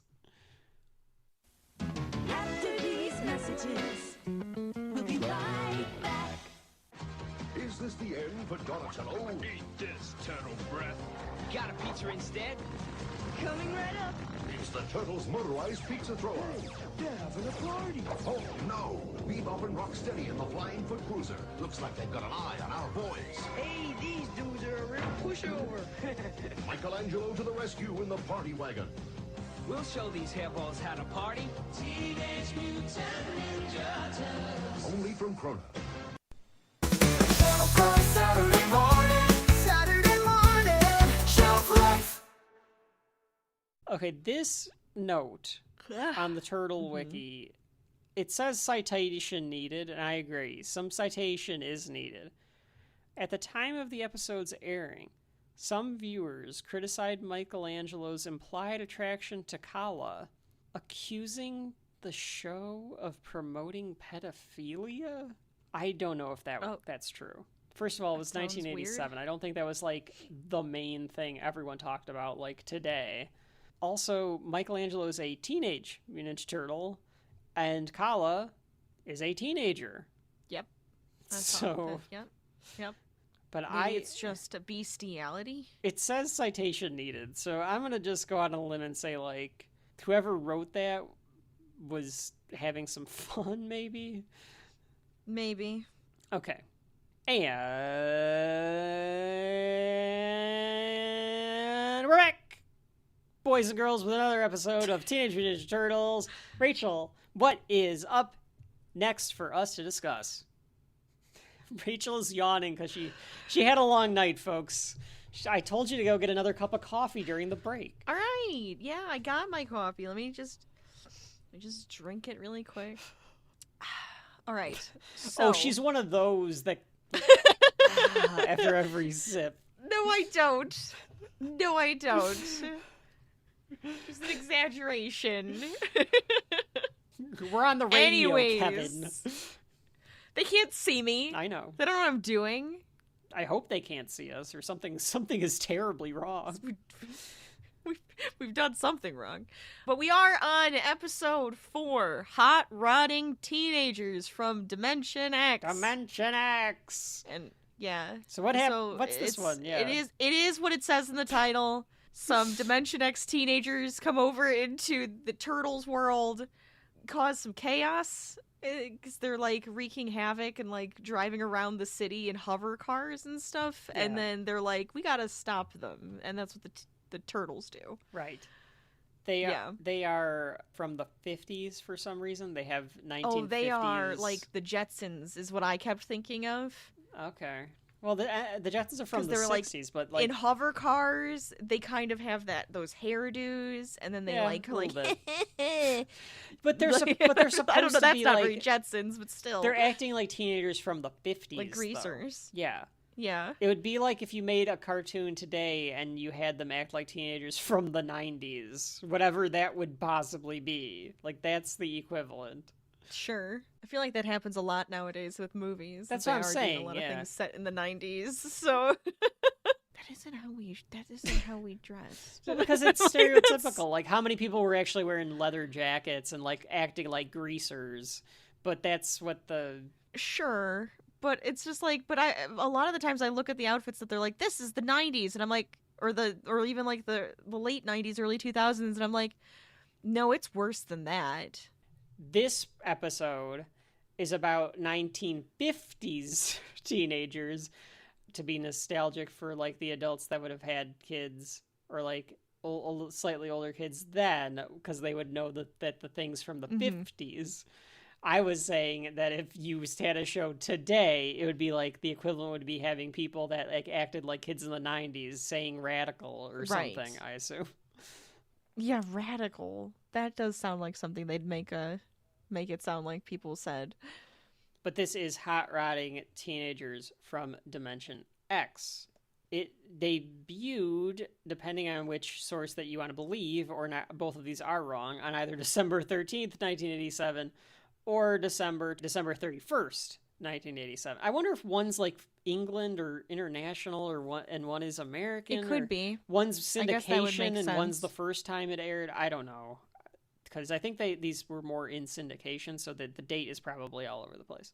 So let's begin with the Dimension X teenagers here. This seems to start off right where it left off, because the turtles are driving home in the van that they stole. And Donatello wants to turn the van into a tracking station because, again, the whole gimmick here is that they want to be able to find the Shredder. They want to be able to find the Technodrome. So they're taking it back to Baxter Stockman's place so that they can work on it. And they do this by pushing it up the stairs. Yeah, this is ridiculous. Like, okay, I guess they've got some strength to be able to do that. Rachel, I mean, April's driving it too, so maybe she's trying to help it along. She's probably got it in neutral. This is stupid. Yeah. No, this whole thing is stupid. This is very stupid. And then even once they get up there, Donatello just like rips the side off of the van. Just rips the side off. And it's so odd. That's so. Look, I know they're mutant turtles. They are mutant turtles. All right, they're ninja turtles. I understand that. This is that where is I draw that the is where line. I draw the line. Why are they pushing? This is stupid. This is unbelievable. Like, yeah, you took me out of it. It's a little much, right? It's too silly. It's too silly. Maybe I'm going to give the benefit of the doubt I could give them is that they thought that they were showing off their strength so that the intention was always to show that they were this strong. I don't think that's the case. Maybe? I'm not. I don't think that's true. I think it's just that they just overpowered them in this particular episode because it's a goofy episode. I think that's what it boils down to. It's such a weird episode. It's such a weird one.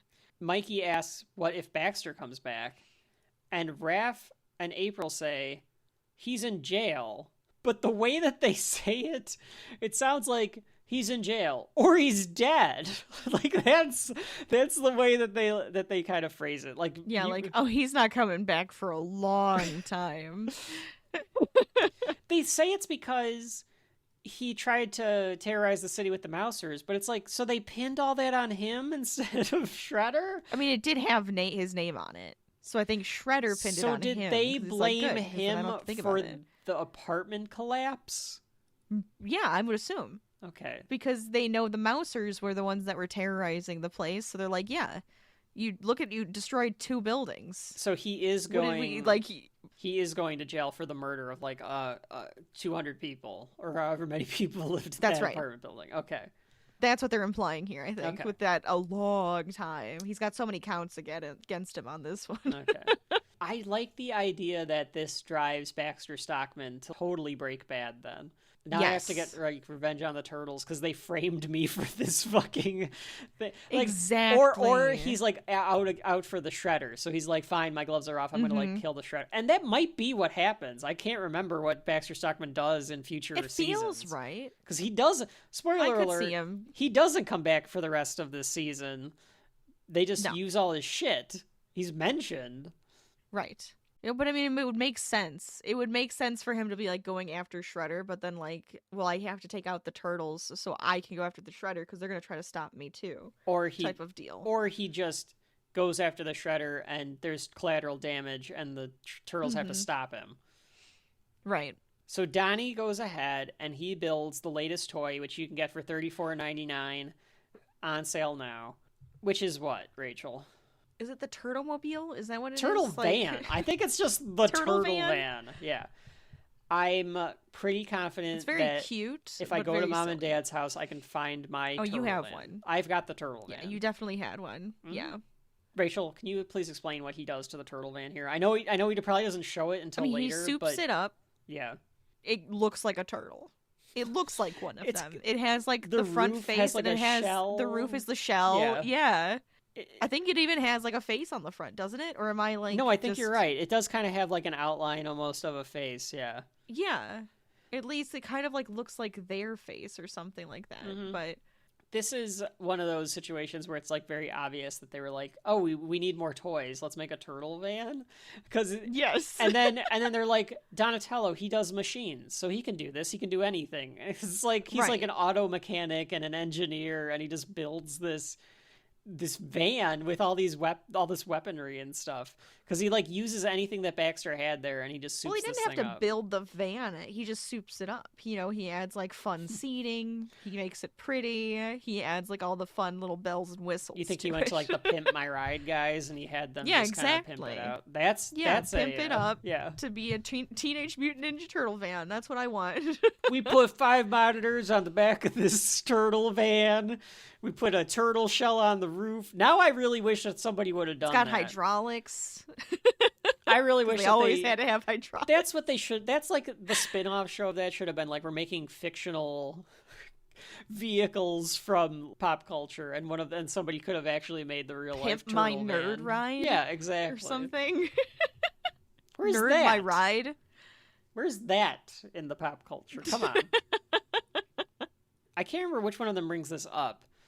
Maybe it's Donatello, because Donatello's always going through some sort of existential crisis in the Turtles universe, where they say, like, why are we... That's why I feel for him. I understand. That's right.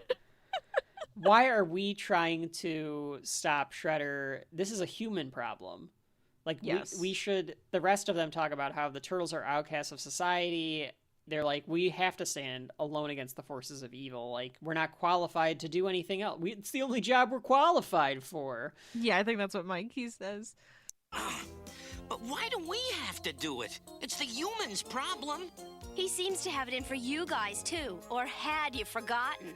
But us, turtles, outcasts of society, why do we have to stand alone against the forces of evil? Face it, man, it's the only job we're qualified for.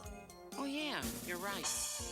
I mean, it isn't. He's right, though. It's like, why do we have to fight when everybody's a jerk to us? They call us freaks and make us live in the sewer. Yeah. I think it's... Like, shouldn't they be doing something about it? They don't do anything, lazy humans. Well, I don't even know if they know about it. They don't know what the hell's happening. So... They know nothing. They don't know what's going on. It's New York. There's always something happening. Yeah, they wouldn't care. Even if the Shredder was trying to take over, they'd be like, fuck them. We don't care. What's he gonna do? Look at fucking freak. Still gotta go to work every day. This fucking pervert wearing this cape is gonna take over New York. Good fucking luck, buddy.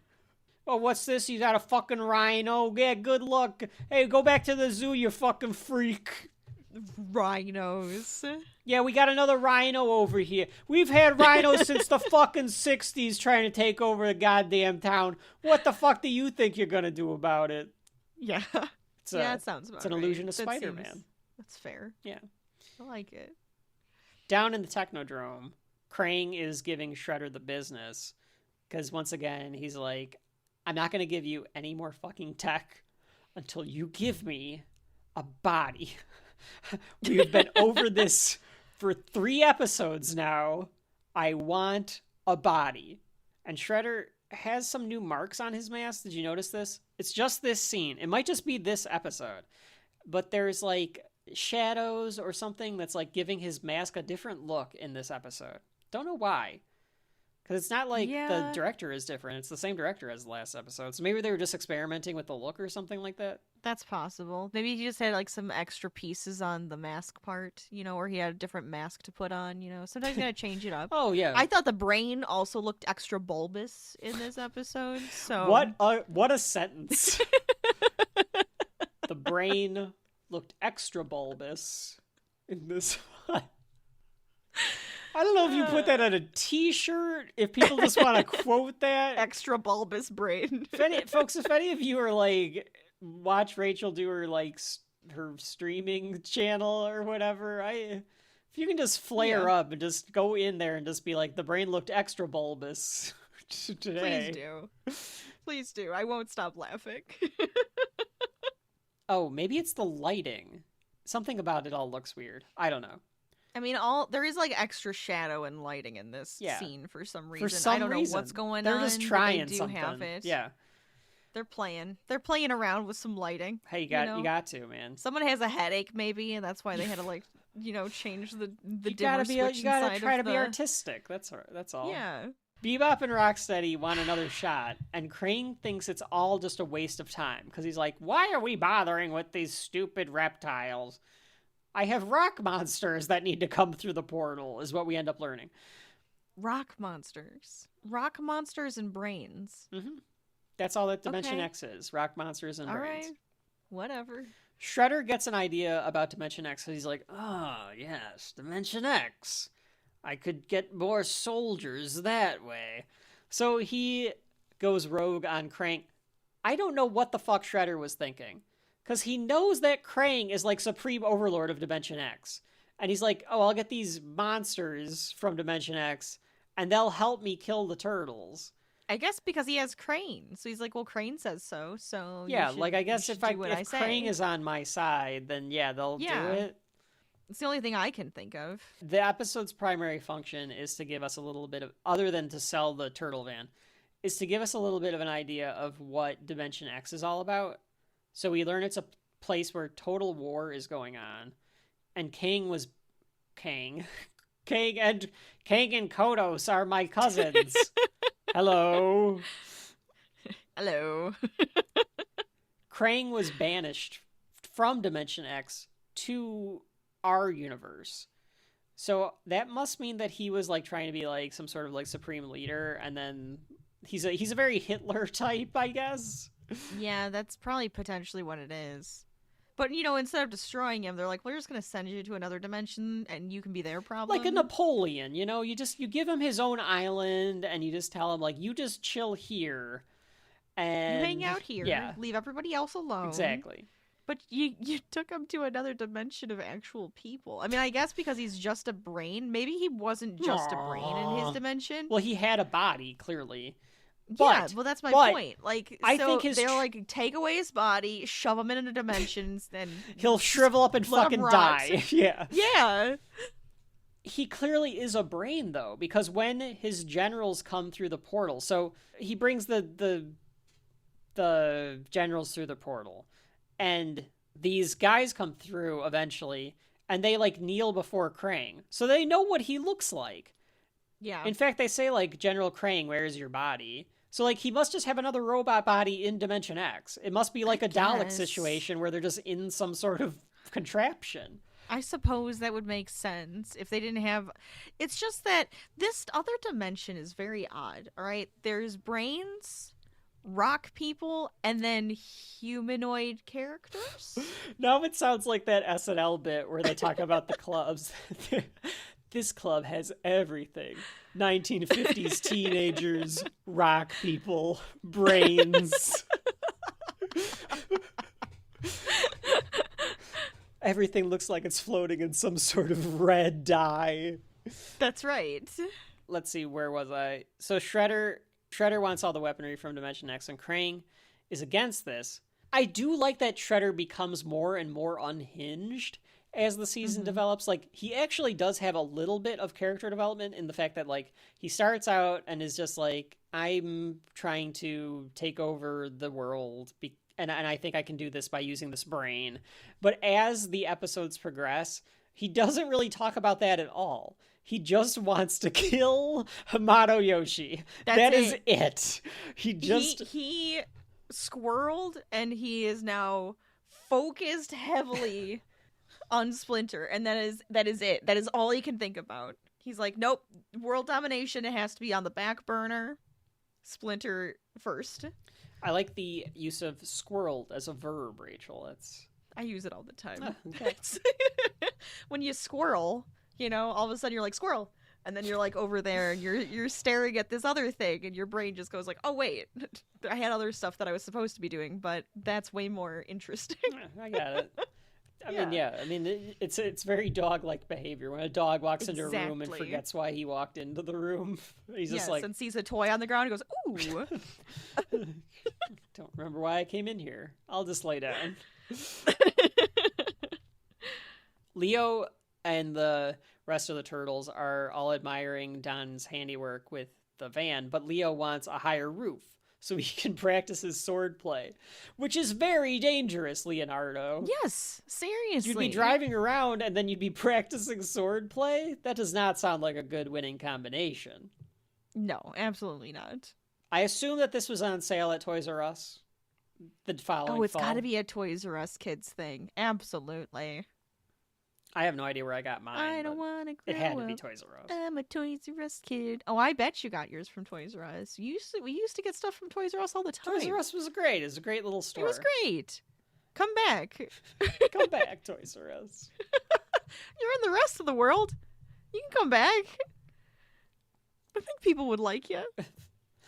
I kind of wonder what it would be like to go. I know we went in as adults. They didn't go away that long ago. I remember going into a Toys R Us as an adult. I don't remember what we would have gotten. The store was huge though. They were enormous. Yeah. Like, and as a kid, it was even so bigger. big. And like tall. Yeah. Big. Everything felt huge. Yeah, I kind of wonder what it would be like now, because like we would get video games from there and the action figures. Oh, are and they stuff. fully closed now? I don't know. It says the company filed for bankruptcy in 2018, closing all of its stores. Yeah. Oh, did you think that there's still like in some... U.S., UK, Australia? I thought they still had stuff in the other parts of the world. I thought they just like pulled out of the U.S. Oh no, I knew that they which is what they did bankruptcy. originally. I thought that Yeah, somebody but was. It was over 10 years ago. I thought left the U.S. Wasn't it? Well, that says 2018, so Now it says that they might be making a comeback in 2021, 2022. somebody was trying to buy them. Now I'm curious. Somebody was trying to buy them a couple Is of that years what's ago, going I thought. wrong? I swore it was way before 2018. This doesn't make any sense to me. I'm confused now. I can't understand time anymore. Yeah, time's weird. They all get in the van. I think April drives the van. Is that right? I feel like she's always the one driving the van. Well, she is the adult, so she's the only one with her driver's license. That's fair. So, Good point. so she Good should be point. driving the van. They make sure to put their seatbelts on. Also a good idea. They had to get that Yes. in there. That was the educational part of the episode. Put your seatbelts on. The turtle said so make sure you. That's you right. know, A you turtle. like A it. turtle told me to. Oh, you gotta put your seatbelt on, brah. You don't want your za to fly all around the floor. Shredder opens up the dimension or the portal, like we said, and as he does this, the first thing that comes out is a couple of floating Corvettes, hover cars, as Rachel had put them, like hover Corvettes. They look like hot rods. Yes, they do. Thus the name of the episode. Right. These characters that come out look like elves, I think. Is that the idea? How would you describe these? They kind of do look elfish. Yes. I agree, because they have those crazy, like, pointed ears. Yeah. Yeah. So they could be, like, pixies or elves. Pixies could be another thing, a fairy. Yeah, I could see that. Mm-hmm. Maybe even more pixie and fairy, because they all have these high-pitched voice, but they talk like, Exactly. hey, Daddy-O, and, 50s slang. Yes. Very... Why? Very slang. I mean, it's a conceit that you have to just accept with all of fiction, but why do these Dimension X teenagers speak English, and why do they speak with 1950s phrases? It's a good question. Is Dimension I X guess in the their 50s? dimension, maybe they love the 50s. Maybe something happened in the 50s where now it's like extended into this time period, or like you saying it is the 50s. This is like the 50s time period, but also in the future where you can have hover cars. Oh, there you go. Oh, so it's like the 50s of the 2000s or 3000s, gotcha. right? Yeah, so like they've embraced this slang from the past in Dimension X, but they have all this technology. All right. Yeah. Maybe they went to through a whole like dystopian world and stuff. Yeah. You don't know what happened don't know. next. Well, we don't know. Well, there's there's ongoing war. There's nothing but conflict. So exactly. Yeah. So we do know that. yeah, the Mad Max-ish. Yeah, it is kind of Mad. Yeah, that's right. We got to find some guzzling or plutonium. I guess we learned that this takes. What? Nothing. That's what they call it's it. fine. I know. Those movies are on the list, Rachel. All of them. We're gonna go through every. What, the Mad single Max one. ones? Yeah. Oh yeah, no, that's fine. I thought you were talking about the kids calling it guzzling and the turtles. Yeah, I was making fun of them calling it. Like, they didn't call it Oh, yeah. guzzling. I'm just saying it from Mad Max. Is that from Mad Max? Yeah. I don't remember them saying They call that. it That's guzzling, funny. yeah. Oh, okay. We watched the original Mad Max. Mm-hmm. Mm-hmm. How was that? Have you ever watched that one? No. It's different. Yeah, I bet. It's very different. Well, that's One for the day, Mad Max discussion. Yes. We're talking about hot rodding teenagers from Dimension X, a classic episode of Teenage Mutant Ninja Turtles. So the other Corvette that comes out is one with these rock guys in it. And they just look like big rock monsters. Rock monsters! They look like... they look like the Thing, but they've got little military outfits on and guns. They're very Gollum-esque, yeah. And like the ones, like the gray one has like a bird beak. Yeah, almost. He's got more of a beak on him, yeah. Yeah. But the other one definitely the Thing. 100%. Mm-hmm. Bebop and Rocksteady get the rock ones, but the other Corvette goes through.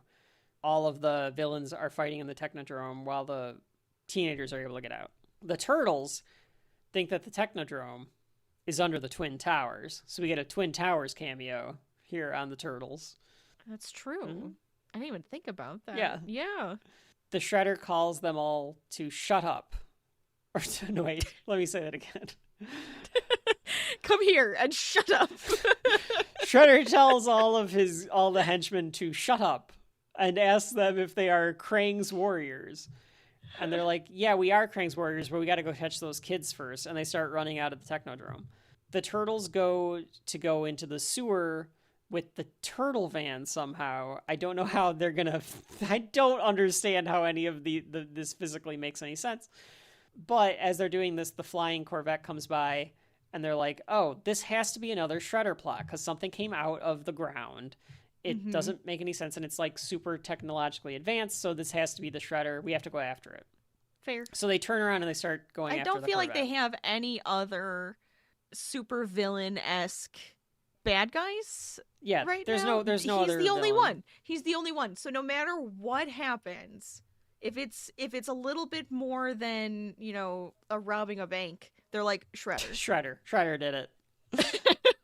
I'm telling you. Shredder did it. The Rocks run into Krang, and then this is when they're surprised to see him. They kneel. Krang's pissed that they've seen him without a brain. He's like, don't look at me. I'm hideous. He says that he lost the body when they banished him. Right. The neutrinos have eluded them, and Krang is mad at Shredder because he's like, you let the neutrinos out. This is terrible. And Shredder's like, well, what does that mean? I don't know what the fuck you're talking about. And they explain what these pixie things are, which are juvenile delinquents. That's it. They hate war, and they refuse to join an army. Rebellion. Yeah, they're just like... This just sounds like propaganda. In what way? It just sounds like war is like, it's like the hippies where they're just like, war is stupid and they don't want to like be on anybody's side. It's any youth. All youth but that's just what ever it sounds has always like. been like, you know what I mean? Peace, man. Yeah, no. I get you. Well, I mean, it is stupid. All of that crap is stupid. I still agree with But in this type of world, there would be kind of a youth culture in Dimension X if there was. That would be like, we don't want to have all-out war, and they'd like refuse to fight and like be underground or whatever. I could see that happening. Saki, you imbecile! What did I do? Who are these neutrinos? A gang of juvenile delinquents from Dimension X. They're a threat to everything we stand for. They hate war. They refuse to join any army. And what's worse, they encourage people to have fun. Very odd. Well, like, what kind of fun are you having in an all-out war zone? I don't feel like you would dimension. Be. I guess if they're just causing like pranks and chaos, maybe. That's true. That's possible. The Turtles follow them, or they try to.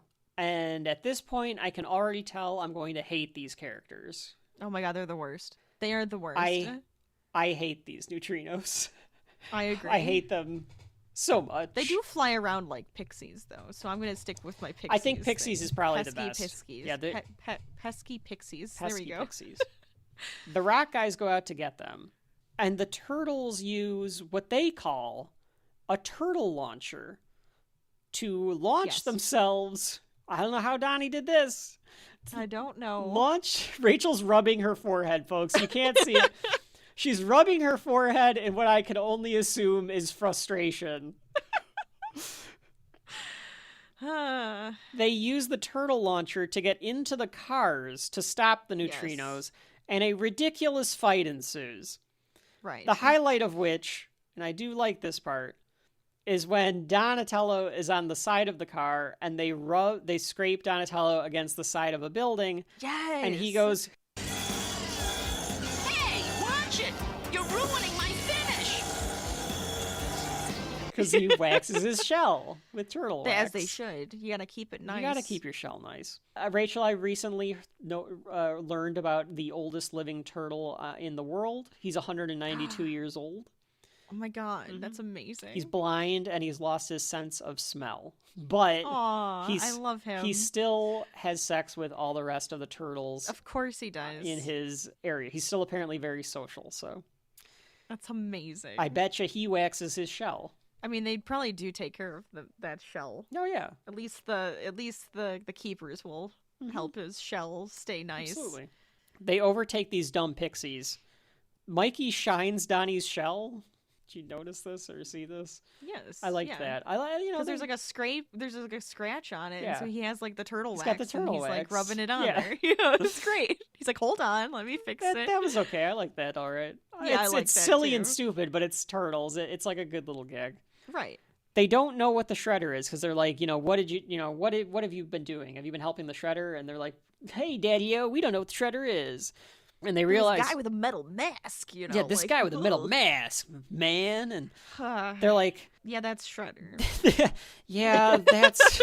I wish they would have said it like that. That's Shredder. So they realize that they're all on the same side. They're as short as the turtles, so we know that they're the same height as the turtles, and we know that the turtles are shorter than April. So we're getting some dimensions here. So a little teenager sized. That's fine. Yeah. They all just decide to openly be at this Chuck E. Cheese arcade type place. I'm sorry, it is Clown Time Food and Games. Oh, okay. All right. All right, you're right. I'm sorry. Looks horrifying. And that's all I have to say about that. Okay. All right. But it is definitely a Chuck E. Cheese. Yeah, it's like an arcade. Oh my god. The masks and stuff these people wear at this. I hate it. It's horrifying. The masks? Yeah, the people who work there, they wear these gross masks. I definitely missed that. I'm sorry. Okay, hold on. Oh. I don't remember that. I did not remember that.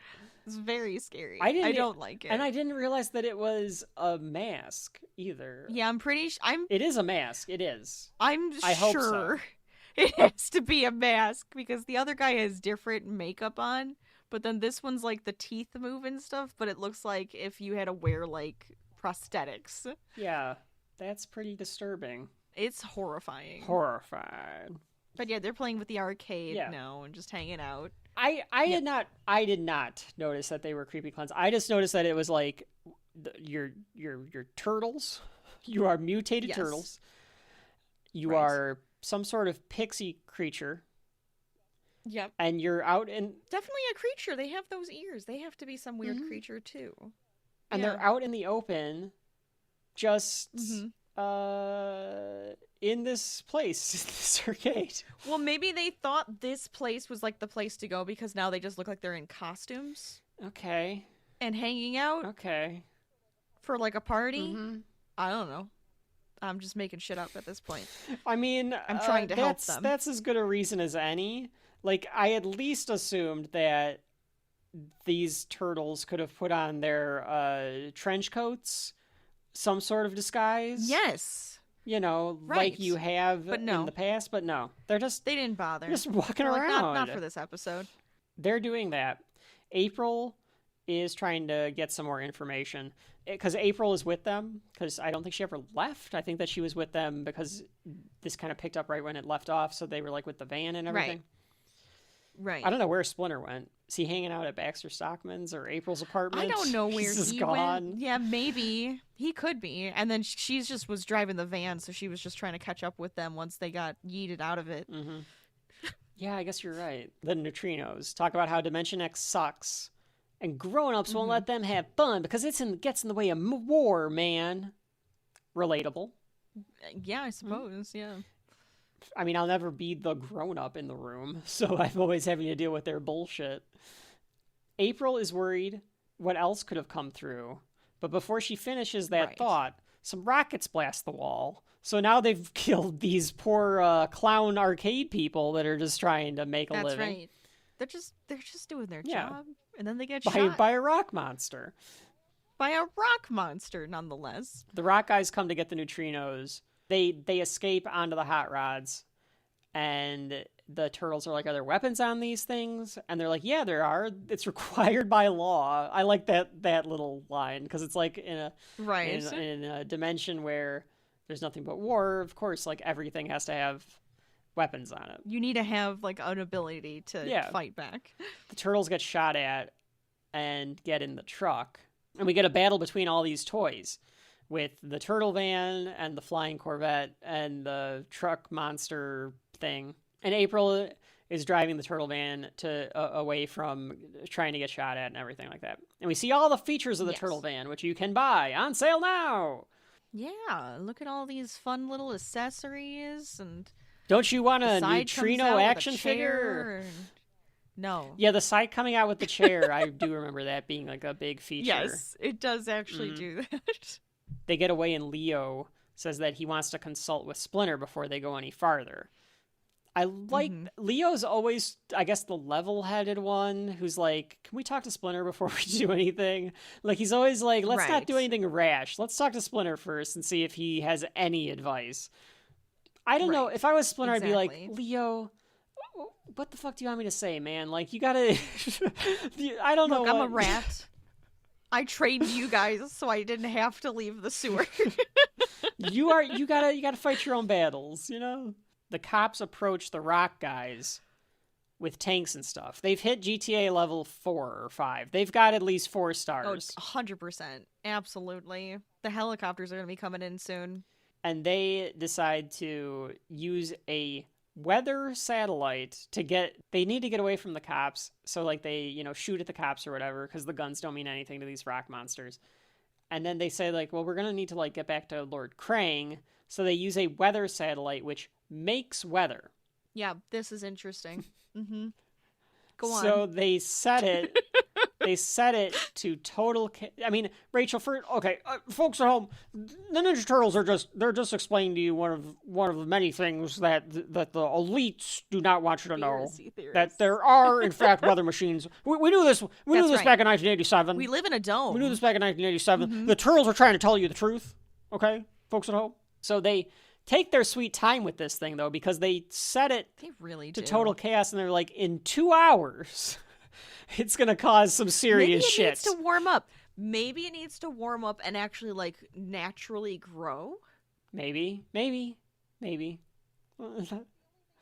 like the only thing I can think of, like, why does it take so long? Why didn't you just cause it, like, make a tornado drop right now? I will chaos? allow a Like, limitation on this technology. That's fine. The bigger question is, why bother doing this at all if you were just going to walk away to go back to the Technodrome? Because. Okay. It's a trailer moment. The sky has turned yellow, and they commandeer a truck or some sort of ground vehicle. That's what they call it. But they don't know how to engage the hyperdrives. And this is when the cops surround them and they're fired upon, and they just run away because they're like, well, this doesn't matter. Back in the turtle lair, they explain Krang, the neutrinos explain that Krang is the supreme warlord of Dimension X, but should just be a brain? What does that mean? Maybe I was trying to make a joke. Oh, okay. I might have been trying to make a joke there, and I... Do you want to try again to make? I don't know. We'll see what they say, and maybe you'll be able to point out the. And his body got split, man, and now he's just this way out brain. So maybe I was just saying that, but they're like, he should just be a brain, so like there shouldn't be any problem. Like, yeah, so they did pull him out of his body to be like, there, you can't cause trouble because you don't have a body anymore. Right, you're just gonna shrivel brain. up and die. Good luck. I swear, Yeah. I feel like Shredder. I don't know how. I don't know if you ever learn, But I feel like Shredder found Krang, like, dying, shriveled up somewhere and was like, is this brain talking to me? Is this brain making noises? Because Krang was like, help me! Help me! Please moisten me! Or whatever. Moisturize me! Moisturize me! I'll give you riches beyond your wildest that dreams. What is that from? Doctor Who. Oh, that's right. Yes. Okay. The skin That's flap. Skin flap. Okay. They realize that this is who Mikey saw, so now they're like, "Oh, so Mikey isn't insane." And Splinter was about nobody to. wants to listen. Splinter to me. was going to get him a psychiatrist and some pills, but I guess he's actually telling the truth, so that's fine. And then they all piece it together of like, oh, so that's how Shredder's getting all this technology, because it didn't make any sense, and now they're okay. Now it makes a little bit of sense because now he has like technology from a different dimension. Yes. And they all are figuring out what Krang's plan is to like bring the army into this dimension so that he can take over our dimension. Yeah, they kind of just figured that out. I guess it's more like they just kind of assume that's what he's doing, considering he brought some of the rock people. But Mikey must have some sort of crush on the girl neutrino, whose name is Kala. And I only know that because Mikey says something of like, don't worry, Kala, we'll protect you, or whatever. I don't know the name of the other two neutrinos because I don't know if they're ever said, but we know Kala. yeah, that's the only one. That's the only one, I think. At least from what I remember. Are there two or are there three neutrinos or four? I don't even know. Aren't there I think there are three, but I could not tell you. And I don't want to know. Okay. Don't tell me. Folks at home, don't tell me. well. I don't care. You know what they remind me of? Like Peter Pan. Yeah, they got a little Peter Pan vibe to them. Yeah. Mm-hmm. Yeah. Peter Pan's annoying as fuck, too. Yeah, exactly. It's snowing in the middle of June. Ice cubes are Yes. falling from the sky. That's right. And they rise up into a telephone Rise booth. up. Oh, yeah, okay. What did Donatello had to have built this, right? It's like a fake phone Like booth? recently. Yeah. Right? Must have done this recently. I guess so. It feels very Harry Potter. Yeah, it Don't definitely... they go into like a telephone it booth definitely and does. like use this as an elevator? Yeah. Yeah. Yeah, they use that in Harry Potter, so it definitely feels that way. Yeah. But anyways, ice is falling from the sky. Mhm. And April's like, this doesn't make any sense. It's June. There should not be snow.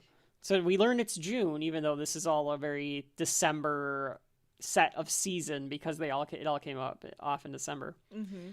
Right. They go to the Technodrome instead of stopping the machine to stop the machine. The neutrinos even say it's a weather machine. Oh, it must be a weather machine. Yes. What you have flying cars. You could just, stop it. Go You could just go turn. You fly- could literally turn the fly fucking to thing it. off. Yeah, I bet there's an off switch, you know. Why aren't you stopping it? Yeah, it's no big deal. Deal with It'll it be later. fine, man. It's fine. It'll be fine. It's just weather. This is probably what they have to deal with in their dimension. Yeah, It's they just didn't think about constant it at chaos all. weather. Yeah. So they're like, who Yeah. cares? It's fine. April is told to stay here, but at least she acknowledges it, because I was like, they're going to tell her to fucking stay there again. And then she's like, not again. And I was like, well, at least April recognizes that she keeps getting sidelined every time they go to the Technodrome. Exactly.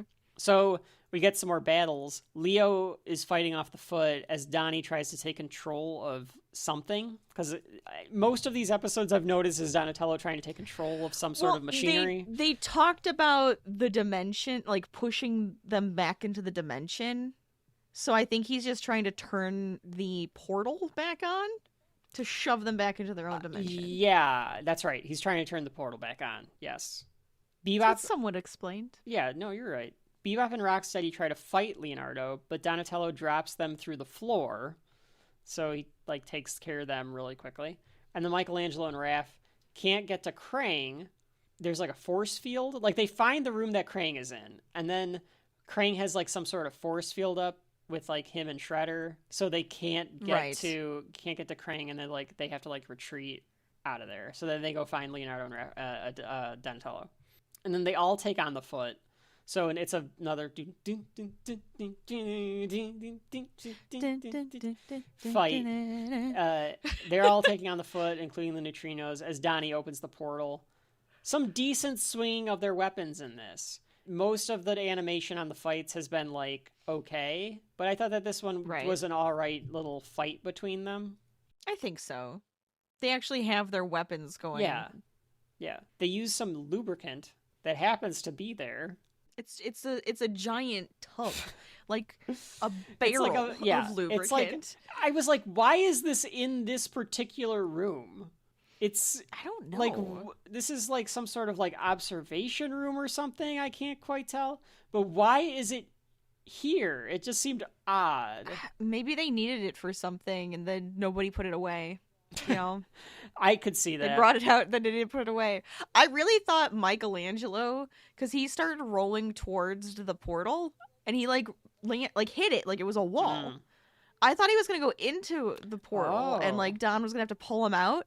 But he just sits down. I'm like, all right, I guess. That's when they get the lube and push the other guys into... Phrasing. But that's when they push the rock monsters back into their dimension. Yeah. And all they do is push him in. And that's why I was like, oh, he really should have just like fallen into the other dimension. That could have been interesting. There's like little things that they could have done throughout this season that's like, oh, that could have been different, or like that would have been right. Yeah, but I feel like could have been more interesting. I feel like they were limited. It would have made it longer. It would have made it longer, and then I feel like the budget and everything, like maybe they saved some of these for ideas in future seasons or something. But I feel like they got less budget as they went on because they were like, toys are selling like hotcakes. Cut the budget. We don't need to make them that good. They can be shit. It doesn't matter. It's ridiculous. Krang and Shredder are pissed because now the rock monsters have been put back into Dimension X. And then Donnie tells the neutrinos that they'll have to go back in the portal to keep the fight going too. And they're like, yeah, I guess that we have to. That's fine. Mikey makes a small comment about like Kala having to go back, which... I mean, like, it's so forced because it's like, okay, we get it. Mikey thinks Kala's cute.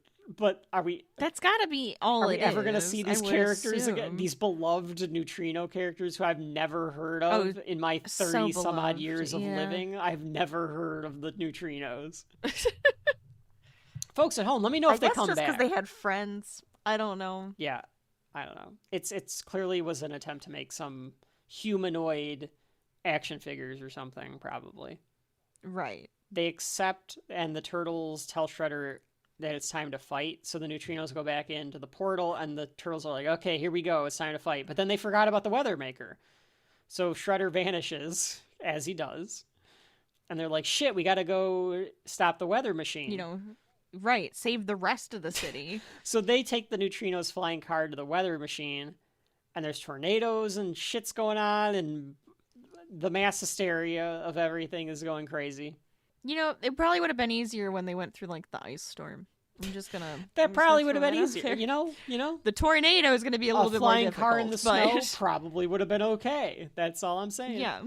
Instead, you decided to do it in the middle of all of the plagues hitting Egypt, and now you have to figure this out. They can't get close enough to it because of all of the weather going on. So then Leonardo gets to have his big, like, hero moment of the season. Hero moment? Mm-hmm. He jumps from the car. Well, he hasn't been in half the scene, so he needed a moment. That's true. Well, like, Michelangelo got it last time, technically, so, like, now he's getting it here. Right. But he jumps. Jumps out of the car, takes out his sword, and he slices his katana, and he slices the weather machine in half while falling to Earth, and they're able to grab him before he falls to the Earth. He's the true leader. That's right. Shredder says, like, we have to stop this. So fine, you're gonna get your fucking body, but you're gonna destroy the turtles if I give you that body. And Krang is glad, and he laughs maniacally. He's like, yes, my plan to screw over my partner worked. I made him upset enough that he came crawling back to me. Exactly. I knew you'd be back, crawling back to me. April, this is inexplicable. Cut to the quadruple bunk bed. This is asinine. Circle the other episodes room. show that they all have different rooms. I'm pretty sure. Yes, I thought, but no, they're in bunk beds. well, 3 of them are in the bunk beds because they have their masks are hung on the, the hooks with care. And go ahead. And I'm not April gonna say O'Neil it. is reading them a story, also known as The Tortoise and the Hare, and reading them to sleep. And then they ask, "Can you read it again?" as they fall asleep. They're 15, mind you. They're supposed to act 15. like teenagers. Yeah. Leonardo comes in cleaning his katana, probably from blood, and goes to bed as well. Yeah. Read it again, April, as Leonardo's sharpening his blades. What the fuck was this? I mean, he does say he wants to finish the shredder. Yeah, so Leo walks in. That he's gonna shove that katana straight through him. So Leo walks in and he says that they're gonna let them rest. Tomorrow we finish this. Is how it ends. Yes, that's it. Rachel, the fuck? What was this? This was so bizarre. This was a very bizarre fever dream of a episode. This whole, the ending is weird. This whole episode. Do you think, that's the hang on. Do you think that's the end of the episode? Rachel, what did you think of the episode? Continue. Okay, go ahead. I didn't like it. To be frank, I wasn't a huge fan of the neutrinos. It's just a little odd. It just felt a little bumbling the whole time. What were you gonna ask? I was gonna say, since it ended with her telling a story, do you think she was just telling them a story about neutrinos and it was them dreaming? It was just a dream sequence. Well, I wish that were the case, but then I watched the next episode and I was like, God darn it, they used a bunch of stuff from this episode in the next episode. So that's right. It made it nope, hey, you didn't like those neutrinos? Well, there's a bunch of shit in this episode that you're gonna have to remember. That's too dang bad. Good luck. Anything else about this one, Rachel? No, you can tell us your opinion. What did you think? This was the worst one so far. This was absolutely the worst one by far so far in this season. I said I've never heard of the neutrinos. I don't know if they ever come back. I hope they don't. They were stupid. It's not that they were the most annoying characters ever, but they're just stupid. They're pointless. They have no... What is this? What is this character? If you wanted to have a Dimension X version of the Turtles, make a Dimension X version of the Turtles. Why are they fucking 1950s greaser hot rod kids that are pixies? So weird. It's so stupid. Weird. Doesn't make any sense. It's the most cartoonish by far. They're in the arcade, just out in the open. The weather machine doesn't make any fucking sense. The ending is beyond dumb. I don't care if this is a show for little kids.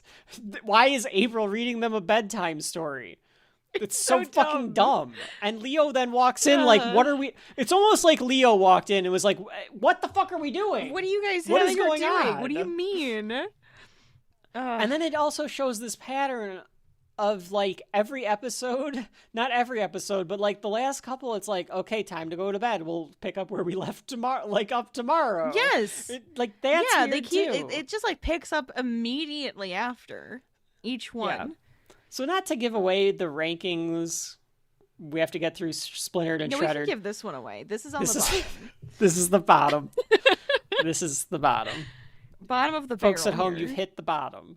The bottom is Hot Rodding Teenagers from Dimension X. But next time.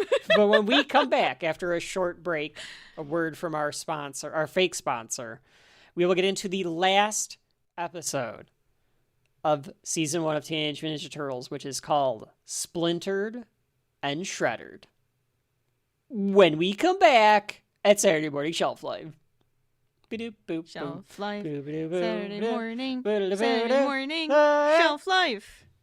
Teenage Mutant Ninja Turtles will return after these messages. We're heroes in a half shell, we're baking a surprise. Teenage Mutant Ninja Turtle pie. Fresh from the sewers to you. Their minds are delicious, you know that's true. Because they're filled with mutagen goo. That's vanilla pudding goo. They got the tastiest, flakiest, greatest crust. Even better than on pizza. And it's green like us. Teenage Mutant Ninja Turtle pie. Fresh from the sewers to you. Radically sweet. You can't beat it. And there's a free turtle sticker inside. That's neat. New from involved in Teenage Mutant Ninja Turtles fight. Right from the sewers to you. Saturday morning, Shelf Life. Am I ready for this? The turtles? Yeah, we have a shelf life verdict, and we have the ranking. I'm not. I have neither of those answers for you. Mm-hmm. I didn't rank them. Let me. Do you want to do that? Do you want to do that real quick before I say we're back? I hate ranking. I'm gonna tell everybody. I just throw some numbers out there. It means nothing. I don't know. They mean nothing to me. This whole thing means you people mean nothing to me. With your stupid rankings. I don't want to rank things. That's what I'm here they're for. not making you do it, Rachel. I'm making you do it. Exactly. What are you here for, Rachel? Shelf life. Saturday morning. Shelf That's right. life. We're back with another episode, the finale, the final episode of Teenage Mutant Ninja Turtles Season 1 from 1987. We have done a journey here, boys and girls. This has been a long pizza. This one's not as long as some of them. This is actually the shortest. This is the TV shortest. But it was still a journey through New York City sewers trying to chase down that Technodrome. Rachel. That's right. When we get through with this episode, we will be able to rank to your displeasure. I'm just not a ranker, but that's and fine. Then we will be able to tell which episodes we believe individually may have some shelf life, and then we will say whether or not the entire season has shelf life. So this is big here. It's big, people. It's big. It's huge. It's huge. Rachel, nope. Nope. What is the final episode of Teenage Ninja Turtles called? Shredder and Splintered. Splintered. If you didn't, let me say it again. Shredder and Splintered. There you go. Very nice. I liked it better when you were trying to say what we were going to watch. We're talking about today, and you were saying Shreddered and Splintered. Yes. Or shredded. I kept saying shredded. I was like, oh, that's better. And that is what it should be. Yeah, and I was like, no, it's literally just says Shredder and Splintered. Yeah, I like my interpretation of the title more than the actual title. It's just me. Yeah. Yeah, Rachel, what happens in this particular episode? Everything kind of comes to a head in this one. Mm-hmm. The turtles are going after the Technodrome. Yeah. Krang. Hello. Krang. And my sister, Kodos. And our cousin, Krang. Krang gets a body, and Shredder fights Splinter. Yes. Those are my main points. Yeah, that's fair. Krang gets a body. Shredder and Splinter have a duel. Mass hysteria. Mass hysteria when they see turtles running amok. This is the 5th and final episode of Teenage Mutant Ninja Turtles. It joins the ranks of Seinfeld as the television shows that we've covered that have 5 episodes in their first season. I think we should get right into it here, Rachel. It's kind of weird to think about. Seinfeld. Mm-hmm. Only 5 episodes, too. Yeah, it's odd, isn't it? That they feels odd. They had absolutely no confidence in that show, which we talked about.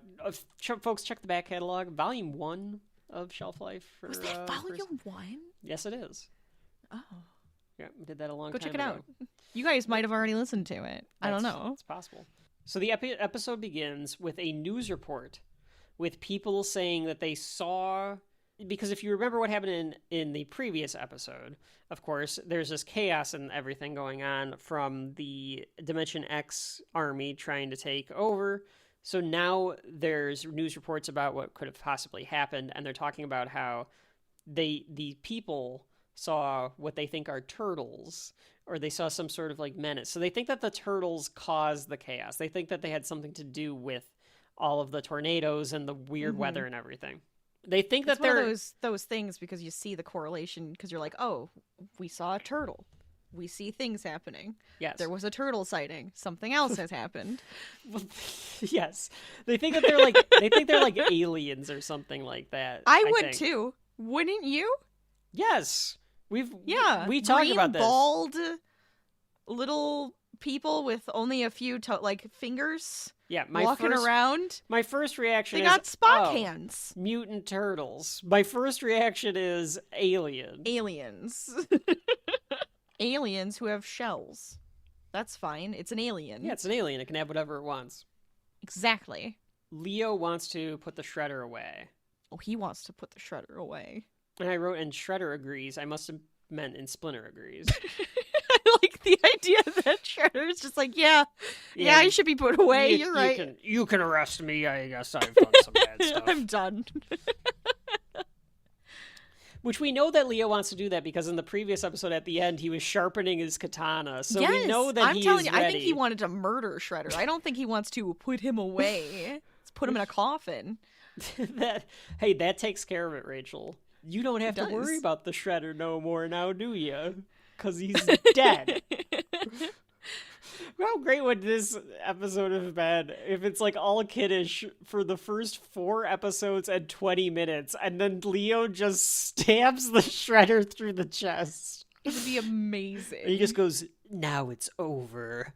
And like, that's the end, as he just murders the Shredder in cold blood. And everyone's like, Jesus Christ, Leo. We're just going to put him in jail, maybe. No, it's not enough. It's never enough. I think that's what probably happens in the comic book. I don't know who it feels gets like the it should. killing blow. It makes sense that they would try to kill him at least. Yeah. So they have this idea. And Rachel, I was like, what? So their idea is that April is going to have to expose the turtles' existence to the humans in order to keep the humans from stopping the turtles from going after the Shredder. Did I catch all that? Was that an accurate description? So I think the idea is to show them in a good light, that they're actually get some good press. They're the heroes, and they're not the bad guys that everybody should be after. They should let them do their jobs. That's goddamn right they should. We're vigilantes, man. Let us do our jobs. They walk to another part of the sewer that looks like some sort of training room. This is a new part of the sewer. It's like a dojo area. Yeah, they pretty that much Splinter made has like made. a little dojo. There's weapons all over the wall, and there's like training areas. And I was like, huh, all right, this is new. I guess this is where like they must have trained or something. Yeah, I guess it could be like just like where they keep their weapons or something too, just to have them like in a little safer area. I don't know. It is funny to think about, like, it's this kid's cartoon and they're like, yes, just reveal this wall with all of our dangerous ninja weapons that were. I have a feeling part of it is but there's always a TV. There's always a couch and a TV in every room in their sewer, by the way. I mean, I'm just gonna throw that out there. My home's the exact same way. So. There has to be. Not saying mine's not. When you're done when you're on break, you gotta sit down, enjoy some za, and watch some TV, man. That's right. Maybe they get away with this because a kid is gonna have a harder time trying to find a sai than, say, a like gun or like kitchen knife. So they can be like, well, kids aren't gonna be able to do anything with that because how are they gonna find this stuff? They're crafty. Kids are crafty. Kids are crafty. They use some scissors, open them up, and then just whenever we wanted to do like Wolverine hands, all you needed was like a few pencils or something, and that's right. Yeah, you could stab somebody with those. That's with a pencil. Dangerous. Yes. Yeah, we know Kenny's dead from Boy Meets World. Oh, that's true too. Yeah, you're right. Yeah. Anyway, he was this tall. Thank you. Don gives every time. Don hands April a new toy. I mean, communicator, and she. It's just a baby turtle. It's very cute. I had one of these. I wonder if I still have it at Mom's house because I hope so. It was a toy where you would press a button on it, and it would be like, "I'm Donatello, and I think you rock," or whatever. Of course. And, you'd have a picture of each one of the turtles, and you could put the turtles into like the spot. And I can't remember if it was smart enough technology where like depending on the picture you put in, it would give you a different line. It may have if they had like a chip inside of the card, Yeah, or I if there was can't- something for it to scan. Yeah, I or if can't it had recall like if a it was that different smart. shape on like the edge of it, and then it like pushes specific buttons inside so it knows. I don't remember if it did that or not. It might have just been you can change the picture and then there's 4 buttons and you can press the buttons on the bottom. But it definitely like talked back to you. So this was absolutely a toy. They go nuts on the merchandising in this one. They're like, shit, we only have 5 episodes and we had this like one is very 5 more heavy. toys that we need to sell.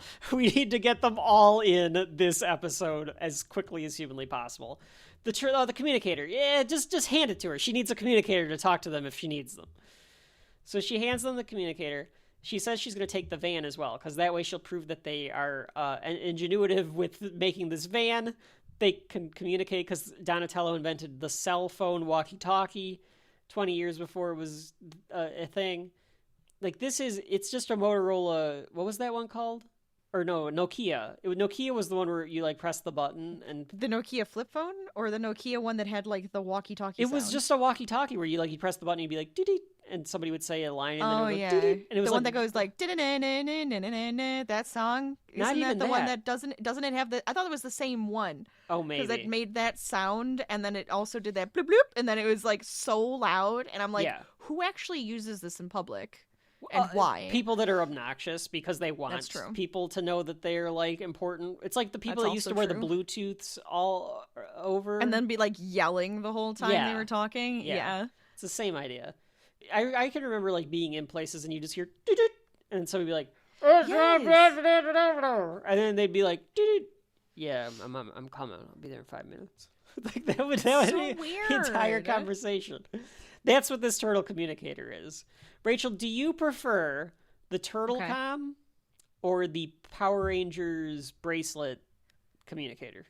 I don't really know the difference. Well, the Power Rangers one is the little, we read you, Zordon. Yeah. I mean, if it's on my wrist, that's easier to just like talk to it that way. Yeah. I'm kind of with you on that. But I mean, the turtle is very cute. Yeah, the turtles so, has like, a better you can hang design. it on you, and it's got like a really cute, like, oh, look at my little Yeah, keychain Rachel's that got I it. have. Okay. Folks at home, if you can find this toy, if you can please send it to Shelf Life so that Rachel can wear it on her like waist. Like it's her Please. like like how people will wear some like old men probably are the ones that wear like the cell phones like That's on their right. waist. Yeah. I want you to walk around with the turtle I will communicator. do it. I will do it. or if we can get a custom cell phone design that looks like a turtle Like shell. a case? Yeah. Exactly. I want that. Yeah. I'll take that. Mhm. Yeah. That sounds like a I'll good take idea. 20. I'm just Alright. kidding. Might have to write that down as a potential gift idea if I can find it on Etsy. It would be so stupid. The TV goes nuts, Yeah. and Shredder takes it over. I didn't like that noise either, so I understand. Yeah.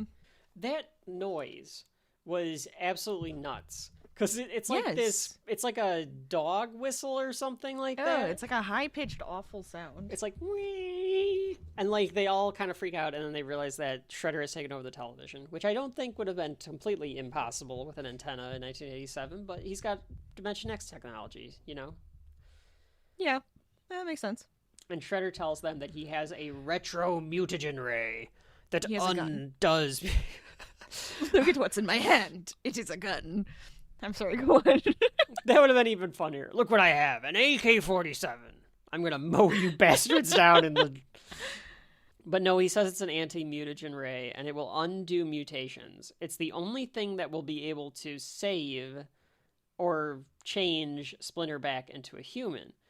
And he shows that it works because he's apparently been turning all of Bebop and Rocksteady's crew into mutants that we Yeah. never get to see. How come we didn't Right. get to see the I don't turtles fight know. all of I would- them? That would have been fun. Yeah. That would have been fun. He turned one of them into a bat and then uses This it on him. and it turns sad-looking back. bat. This was, I mean, understandably, he needed to turn this guy back because Morbius, he was not. He did not look very No. good. He dares them to come get it, and they're like, "Okay, we're gonna do it." And Splinter's like, "Wait," because you're all stupid and you're not thinking this through.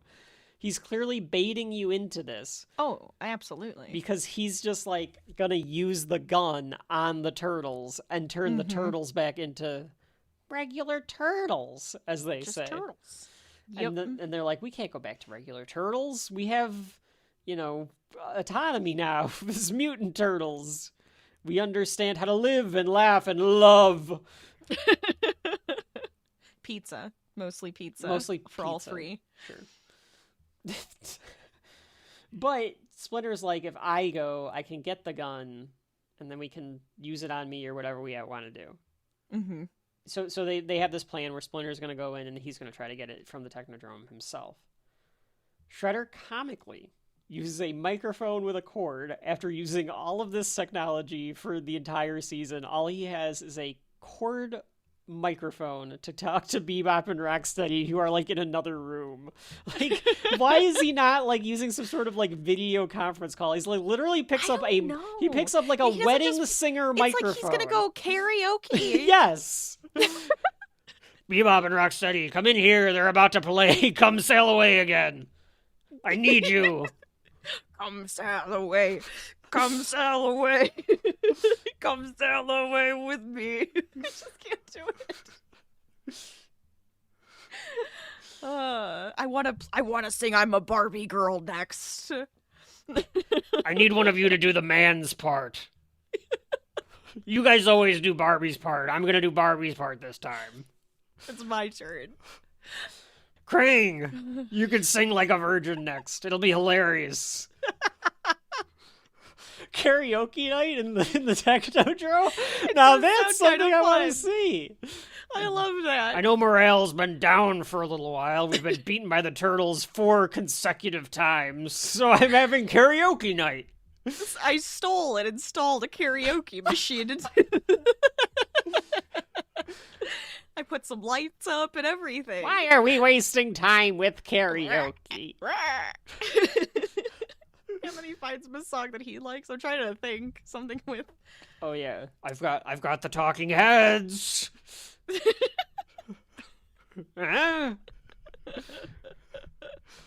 Oh no. We have now to. They're using their phone booth again. They use this phone booth coming up from the ministry. Yeah, sort of. Yeah. Okay. Question. Yes. Do they have like an out of order sign on this phone booth? Because how do they guarantee no one's going in there? I don't think they do. I don't think they do. And I guess if you have to press a specific button or type something in, maybe. Oh, you think there's like a code? That's possible. Yeah. That's possible. Maybe they have a garage door opener button, just whoop, and then it just like opens and lowers them down. First of all, this is the least busy Manhattan has ever been. Oh, yeah. Is in this episode. It is completely empty. There is like half of this episode. I was like, no one's seeing this. No one's filming this. No one, like, there was camcorders in 1987. Yes. Like, no one's calling the news or the police about anything going on. There is no one around. So maybe this is just... It's like they evacuated the city or, like, parts of it. It's like, what are you doing? There's no one around for this. So maybe they just have this phone booth in the empty section of the city. I guess. But, to your point, if this is some sort of elevator that takes them to the top, what happens if someone's... So maybe... Okay, hang on, I'm trying to think this. Because if it goes to the bottom, if it goes to the subway, and that's... Or the sewer, and that's its natural state, then someone is like, oh, this is just a glass box with no floor. Like, what do they see? Well, I would think something opens. It's like a thing opens and then they can rise up or go down and then it closes again. I like this. Yes. Yeah. Okay. Yeah. All right. So maybe there's just no phone in it. It's like a TARDIS. Phone. This is like it's like seeing a TARDIS. Well, a TARDIS also has a phone, but I think this is still a phone booth. It just has a removable trapdoor floor. Oh, okay. Yeah. Yeah, that's right. Yeah. That's all. All right. That's all. It's just a little platform that goes up and down. That's fine. It's very simple. That's fine. Folks at home, let us know what you think. what's going on here? Yeah. His Superman, like, what if Superman went in this? So now Superman's using it and spinning around at the same time as the turtles need to go up, and there's still a line of people who need to talk on the phone. Get off the phone. Some mouth breather yelling at you. Or George Costanza going, we live in a society. Yes. They kept the Neutrinos car, which immediately dies. They get into it. Immediately. It starts going for like 2 seconds and immediately dies. And Don realizes that it takes plutonium, so they aren't going to be able to recharge it. Mikey's like, why don't we just walk there? And Raph's like, we've got to use the weapons that the Neutrinos had.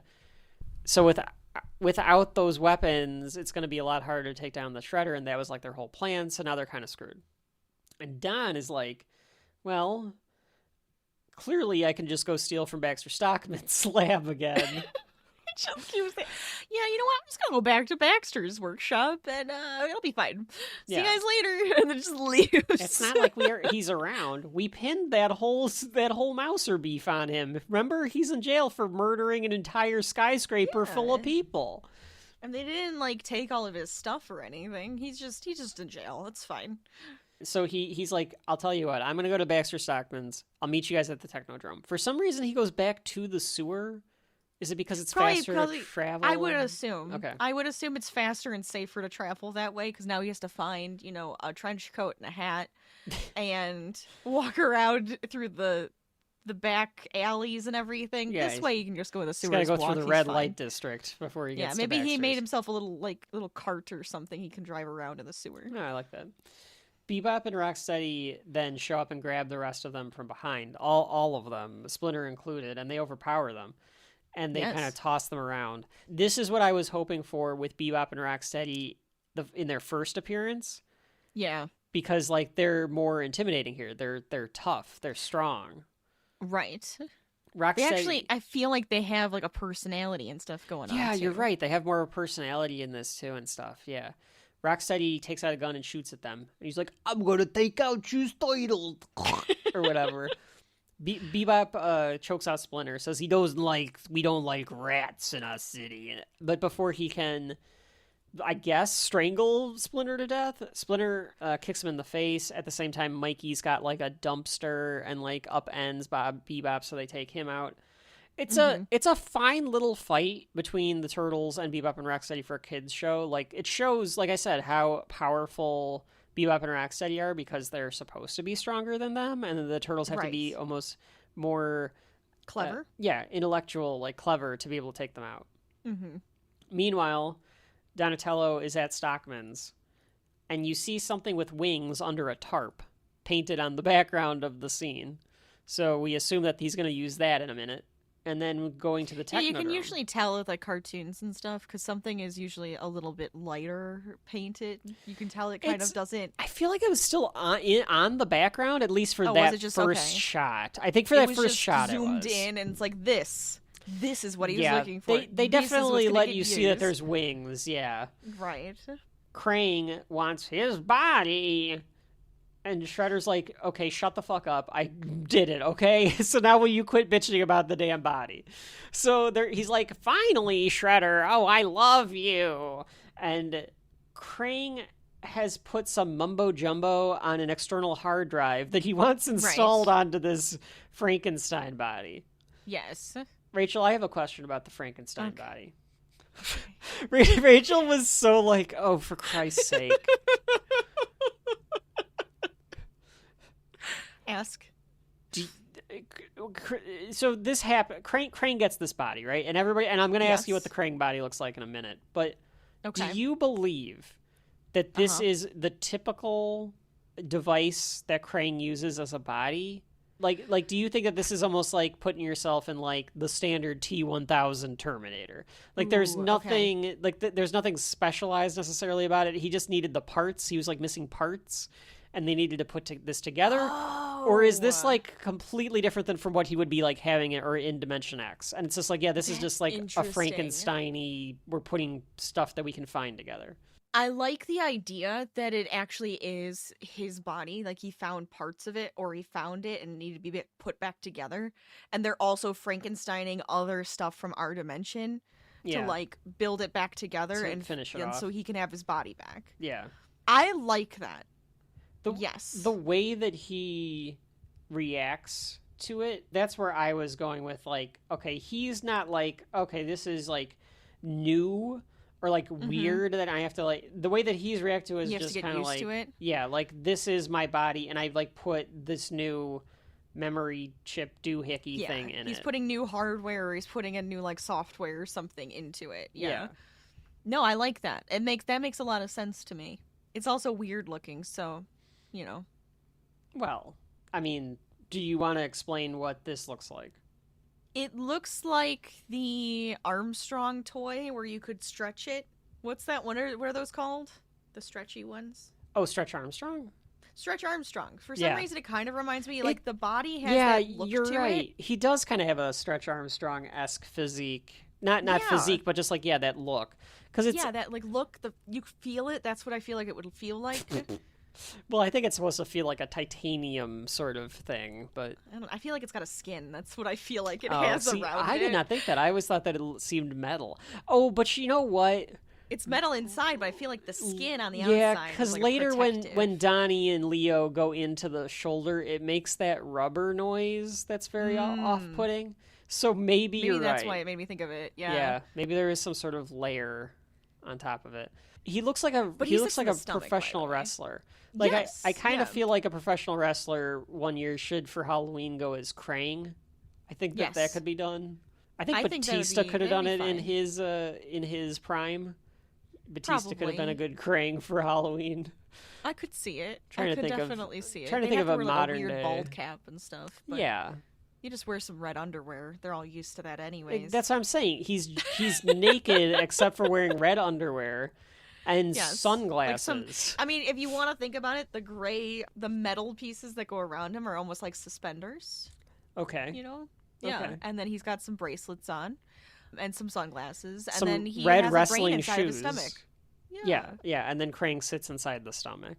Which is also kind of like, you'd think he'd want to be up higher, but like in the chest or the actual head. Or just the head. Yeah, like why is this head, which is it's a little cone head, and it's like, why is this little cone head there? Yeah. It's a very odd design, but I mean, it's interesting. It is. This is toy number 2. It's Krang, the body.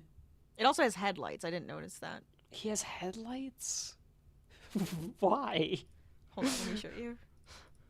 I mean, I don't know if they actually function like headlights, but if you look at where Krang is inside of the body, it looks like headlights. So my assumption is those have lights or something. Oh, it looks like they would be like lights. Yeah. I don't know. I get your point. They do look like lights. I cannot possibly think of what else that could be. Because it does look like it would, like, flash red if something... Maybe it's like if it's overheating, Krang's going to be overheated. I don't know what that is. The ejection button. I'll fly out of this thing.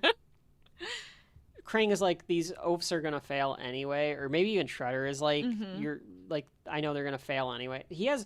No, he, like, shows them on the screen. Krang, like, shows them off the screen and looks, you're like, already... Yeah.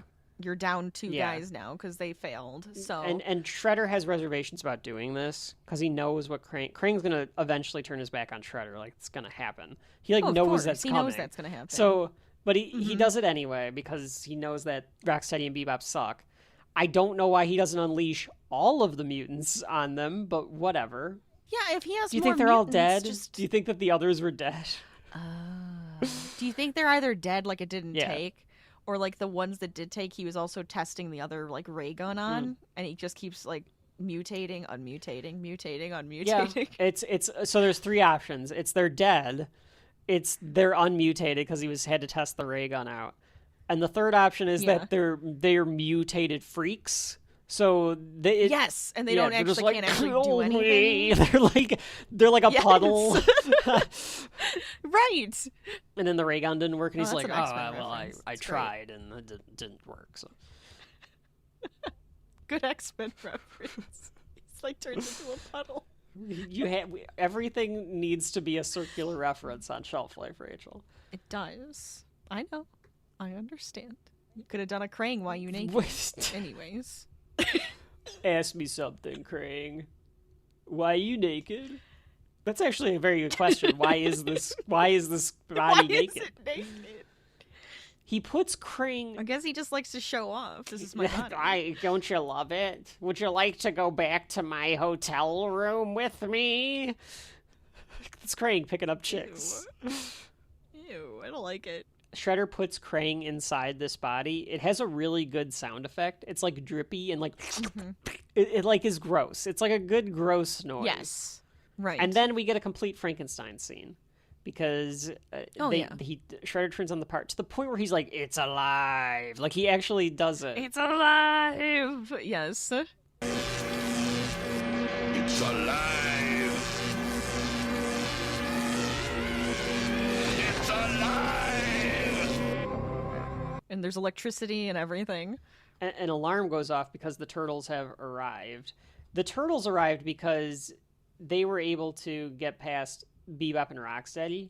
Mm-hmm. They end up hitting Rocksteady out with a light post, and then they get this idea to push them into a dump truck. It's a typical Turtles move. Classic Turtles, right? The Turtles love murdering their enemies with garbage trucks. It's just, they're like, hey, the best way to take out the garbage is to kill them in the garbage. Oops. Well, it wasn't just garbage. They even do an oops. They even do the oops with the truck. Oh, you're right. It isn't a garbage truck. This time it's concrete. It's both. Yeah. You're both. Right. They really murder these two. They had their heads out. They would die. They would instantly die from this. So they they put them in the dumpster. Then they crush them in the garbage truck. They pull a Casey Jones. Yes.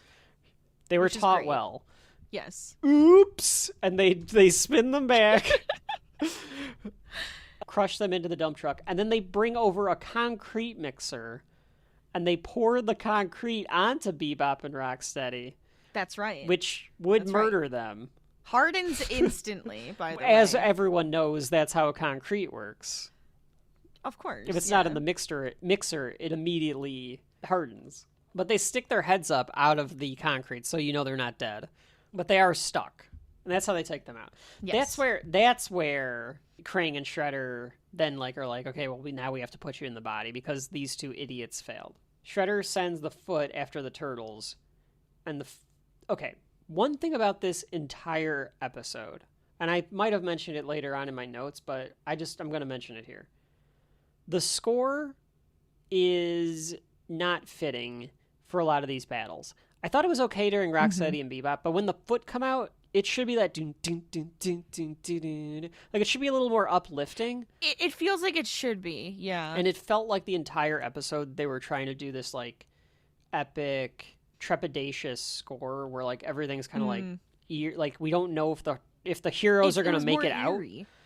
And you can do that for some of the, Shredder versus Splinter. Do it for that scene. But for the battle, the turtles beating up the foot, make that a little more lighthearted. That needs to be a bit more fun. Yeah, it felt like they just kept it at one note and did that the entire time. And I think if you changed the score a little bit, that would elevate the entire episode. I think that makes sense. I agree with you on that one.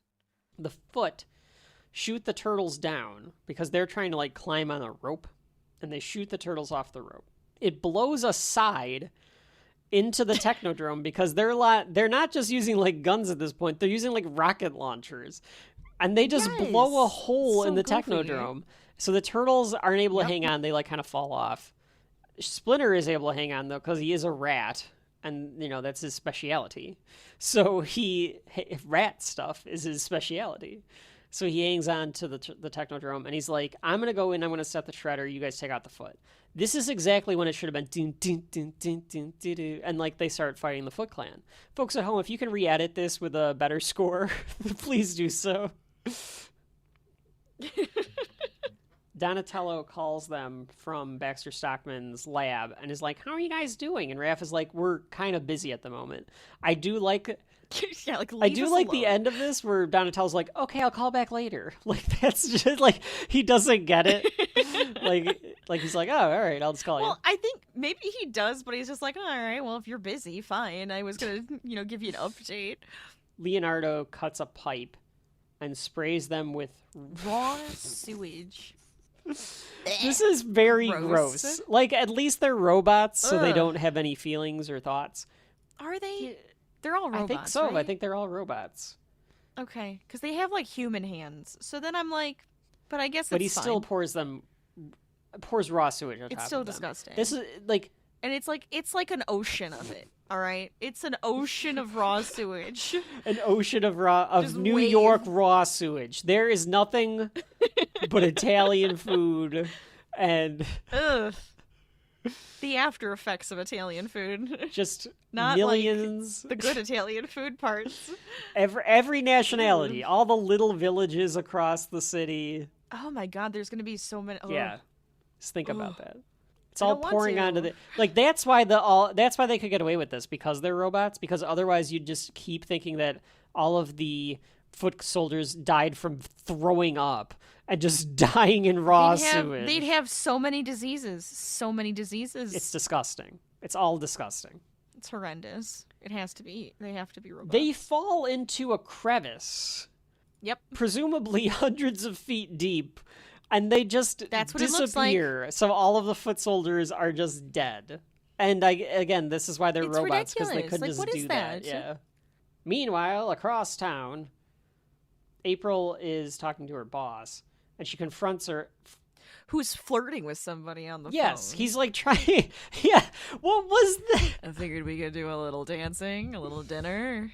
And then April's standing at his she has had to have been standing there for a while. It's not like she walked in or she's walking up to the. She's standing there. This man is so I would oblivious. love more so if she walked in and the secretary was like, I've got, such and such on line 1. And he was like, just a second, April. And then he did this entire, or didn't even acknowledge April. Oh, like on purpose? He just picks up the phone before April can start talking. Yeah, that's what I want to picture. This guy, by the way, looks like he looks like a car salesman. Scumbag? He just looks... Yeah. Like, I don't know who the woman or who man is on the other line that he's, like, flirting with, like, trying to pick up.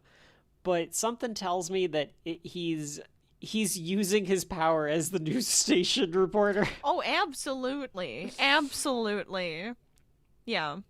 Yeah, you're right. That's exactly what's happening. Right. So April is like, look, I know who the turtles are. And he's like, I knew it. You're so full of shit, O'Neill. I'm going to get you thrown in jail, you little pain in the ass or whatever. And she's like, well, no, they're good guys. Look, I've got this communicator. And he like attempts to fire her for having an association with the turtles. Yeah. Yes. Which you're just taking her for face value. He was just looking for a reason to fire April O'Neil. He just wanted to fire her. He's been wanting to fire her for so long, and this was going to be his reason for it. And I would like to think it's because she doesn't take no shit. She's like, I don't care if we got donations from like XYZ like politicians. Like I'm a journalist, damn it. I'm getting the truth. I'm not going to just report. That's right. Whatever. I don't care if we're owned by News Corp. I have to do my job, damn it. She has morals. And in his little tie can shove it. He does have a little tie, doesn't he? It's like a little tie. It's like who he reminds me of? It's something weird about it. It's like it's cut off. Picture him as an orangutan, and he looks like Muffy Crosswire's father. He looks like Mr. Crosswire as a human. Yeah, I could see that. Who happens to... I could actually see that. I feel like I could see that. Who happens to own a car dealership. I'm not putting anything together. Folks, car salesman at home, nothing against you personally. It's the used car salesman. It's just... like Matilda's It's a dad, stereotypical all right? look. It's not... All right? Just remind... I always think of Matilda's dad whenever I think of used car salesmen, all right? Scummy guys who are car putting salesmen together... have cars that shouldn't be sold. They have a very important job, Rachel. They need to be there to help us understand what cars to purchase. What the hell we're doing. Yes. But there are... That's fine. Every profession has scumbags, but... Yes, that's right. There is that stereotypical look. And that's what this guy's got. Oh, yeah. And they have like that like swagger that they always hold themselves to. That's what I'm talking about. The April's boss is trying to score, but then he fires her. And then when she pulls out the communicator, he's like, "What is that? Some sort of ray gun?" And she's like, no, it's yes, it's a ray gun, and I'll use it against you." Unless you give me everything I want. Which is just a news crew. Like, that's all she's asking for. And he's like, "Fine, whatever." Right. And he makes her leave. And she's like, "Well, if I knew it was going to be that easy, I would have threatened him a long time ago." Oh my god. She should have been threatening him so long ago. Probably could have gotten him fired if she talked to HR. There's a scene where Don is working again and a cleaning. Random. This is... It's it's little kid cartoon humor, but almost done in a way where like an older person can like get the humor. Yeah, I guess they would probably laugh at this too, You know if what they're I'm saying? watching it with the kids. Yeah. Yeah, because like a cleaning lady comes in and she does not understand that it's not Baxter Stockman. So she just keeps calling him Mr. Stockman and is like, "Oh, Mr. Stockman, you've been working too long," and stuff. And like, "I'll be out of your hair Don't worry about me. soon." I'm just going to clean up around you, and and he's just like, "No, you need to leave." Yeah, You he need like to asked her a leave. couple times to leave, and he's like, "Lady, get the fuck out." And she's like, And shows "Whatever." his face. Yeah, and she's always just like, "Oh, Mr. Stockman, you're such a crack up." Like, this is just like a it's game like, that they play. Oh my god. I did like her cleaning the welding mask. I did like her spraying Yeah, the she starts welding just mask. spraying him and cleaning it off. He opens the mask up to be like late, thinking that it's gonna like scare her and she's gonna run off. Mm-hmm. And she just goes, "You need to stop working so hard, Mr. Stockman. You look a little green." That's the end of that scene. Yes. So yeah, it's just like there it is. like a just little throwaway interlude. scene. Yeah. Krang wakes up and realizes he's in the new body, and he Still uses strapped to a this- table. He's still strapped to the table, so he uses this circuit thing that he had Shredder install, which I guess is some sort of I guess he does molecular. call it a new body. Yeah, you're right. But I'm still not, I'm saying like it might not have been his exact body, but it's like the same style. It's like what they normally it's would like the do same with the model. brains. Yeah. He had Shredder do whatever with that circuit. He's able to it's some sort of like molecular configurator thing, Yeah. and he changes the hand into a claw. It like spins and turns into like snipping claw, and then it cuts the strap so he can get out. The turtles make their way to a room where they see a monitor with Krang, who's trying to summon the soldiers from Dimension X.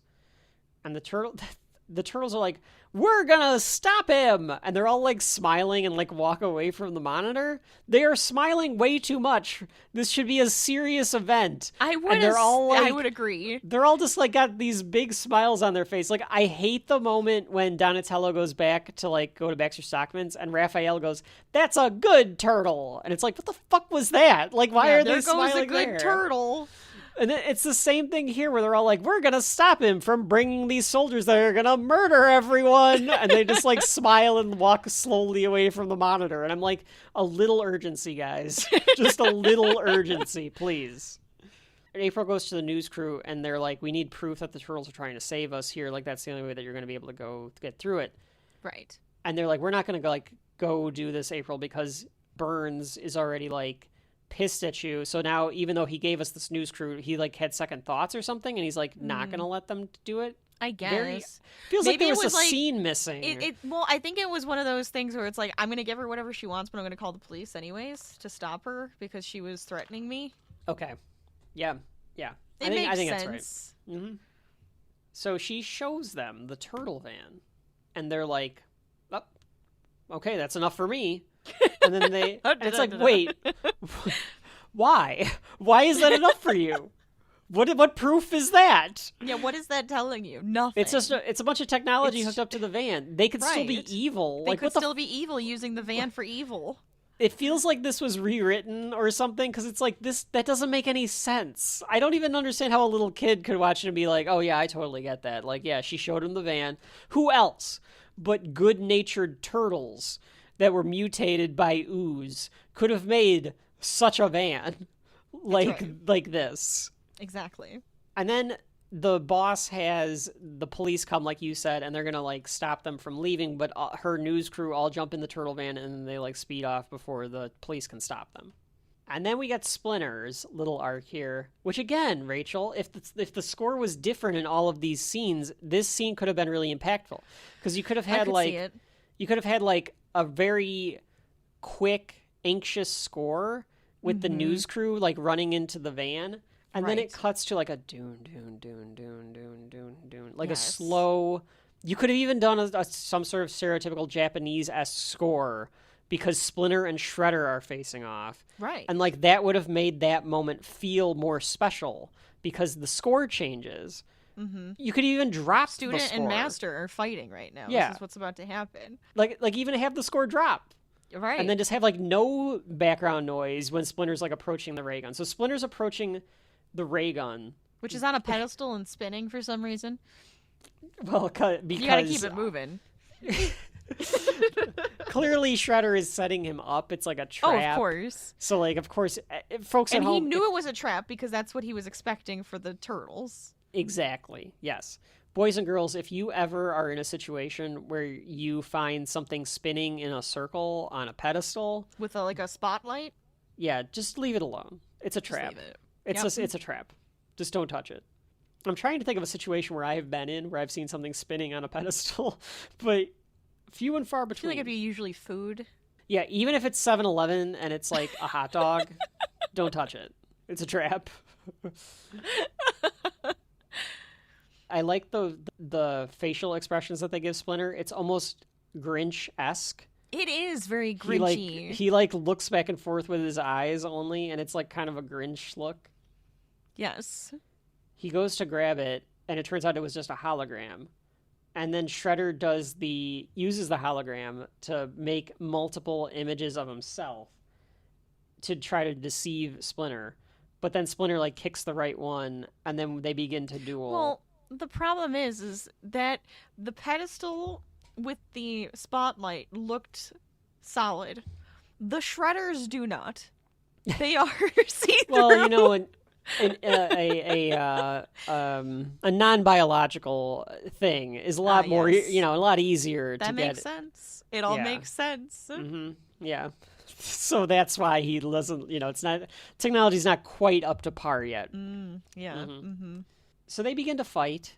And I, as a mid-30s man, I did not remember, because I didn't watch this live. It was before I was born. And I don't remember this ever happening. And I was like, holy shit. They've got Shredder fighting Splinter in this. Yeah. That's kind of badass. I like it. Like, I really liked that. Splinter with a really good line here. A lucky shot, old man. But if you want the retro mutagen ray, you must first face my blades. And I will beat you, as I did when I was human. I was like, yes. That's awesome. That's an awesome line. It's beautiful. And then there is one really great frame, boys and girls at home, if you want to get this to Shelf Life, to poster this up, where they're both getting ready to fight each other. They're like both in fighting stance. Like they're about to spar. Yeah, they're facing off. That was awesome. There's like one frame of that before it cuts to the next scene. I was like, that was awesome. It really felt like, oh shit, I don't think I've ever seen Splinter fight Shredder like this.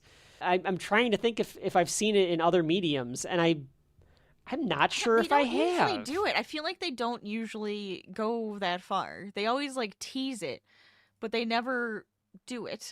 And that's why I really wish that the score would have been better. You know what would have made this even cooler? I still do like this. One, you only had 5 episodes, so you might have been able to do it. But if you had a flashback and you were able to show Oroku Saki fighting when they Hamato were fighting Yoshi as humans, and yes. then it kind of flashes between, and they usually use the same fighting style they did when yes. That's what I would have liked. I like that a lot. Yeah, Rachel found the exact frame that I was thinking of. It's beautiful. Yep. Isn't that kind of cool though? Like they've built these two up. I like that. I feel like that it's a good payoff because they are building them up as they should be fighting off. These are the two that should be fighting. For this cartoon designed only to sell toys, it's actually a good payoff to these characters. Yes. I do kind of want to know, though, if anyone out there can let us know, like, what else has Splinter fought Shredder like this? I really do not remember another time where I've seen it, but do want to know. So Krang's soldiers are ready to come through the portal, and the turtles go to stop Krang. So Krang kind of, or I think the turtles do shut it down before, or they do something, and Krang's not able to, like, get them through the portal, so he has to take out the turtles first. Right. He's able to talk to them, but he's, like, about to open the portal, and that's when they come in. Yeah. And then Krang embiggens himself. Embiggen! I'm sorry, you said it, so I had to say it. I'm glad that you did that, because I don't know if Kamala has that power. So I'm glad that you said it, because I don't know if people that only watch the Disney Plus stuff will know that she does that. Oh, is it not in the show? I don't know. I've not watched the show. It wasn't in the movie. I don't remember her embiggening herself in Marvels. I'm so behind with all of that stuff. But yeah, like in the comic books and in like Avengers, like, embiggen! And then her hand gets like gigantic and she punches something. So she uses. So Krang has Ms. Marvel power. Embiggen! He becomes a giant. It's more like Ant-Man. He's just Giant Man. Yes, it's more like Ant-Man. Yeah, but that's true. true. I like the idea of getting to say embiggen. So. Sure. And I wrote embiggens because it's a perfectly cromulent word. It is. He becomes giant, and then he chases the turtles out of the Technodrome. Now you'll experience the wrath of Krang! But his voice lowers. I wanted it to get even deeper and, like, weirder. But it, like, lowers because he's, like, giant. Should have, because when you get big, it becomes slower and, like, deeper. I feel like it should have gotten even deeper. Now, wretched reptiles, you will face the wrath of Krang! Wasn't that the name of a movie? I don't believe I saw it. Meaning the Wrath of Khan. I was gonna say, isn't it? I was gonna say Star Trek, right? Yeah. Oh, I would have loved if at some point Shredder just looks toward the sky and just goes, Krang! Krang! It would have worked. I mean, like I said, the turtles' hands are like they're doing Spock hands. Is there a Turtles meets Star Trek comic book out there? It's probably. There's gotta be. They've met Batman. They've met the Power Rangers. It's gotta be like Scooby-Doo-ish, right? Yeah. Yeah. So now he stomps toward them with a low voice. And then for some reason, he breaks through the street and is like, I'm going to go, like, terrorize downtown Manhattan like Godzilla. And I was like, wait a minute, Krang. I thought you just wanted to kill the turtles then go back. He was being very specific. Then go back to getting the army from Dimension X. So I what guess the because he made himself fuck large, are you he doing? got very confused. You know, he's just like, I'm in this giant putty body. Let's go. Did it, like, make him stupid? Because, like, you could have just squished the turtles and then gone back and gotten the army, and instead you're like, I'm gonna go wreak havoc downtown. Giant brain doesn't mean you're very smart, you know? Maybe it means you're dumb. Yeah, maybe. Should have stayed his little small brain self in the tummy. It's just easier that way. He's just a little Wayne in a tummy. Donatello has made a blimp. He did make a blimp. What the fuck? Why would that help? I don't know. I don't know why he thought that was like... Why did you think a blimp would stop them? I guess it was his way of making a flying vehicle. Okay. For them to get around. All right, so he's replacing the Neutrino's car for a scenario that really no longer exists anymore.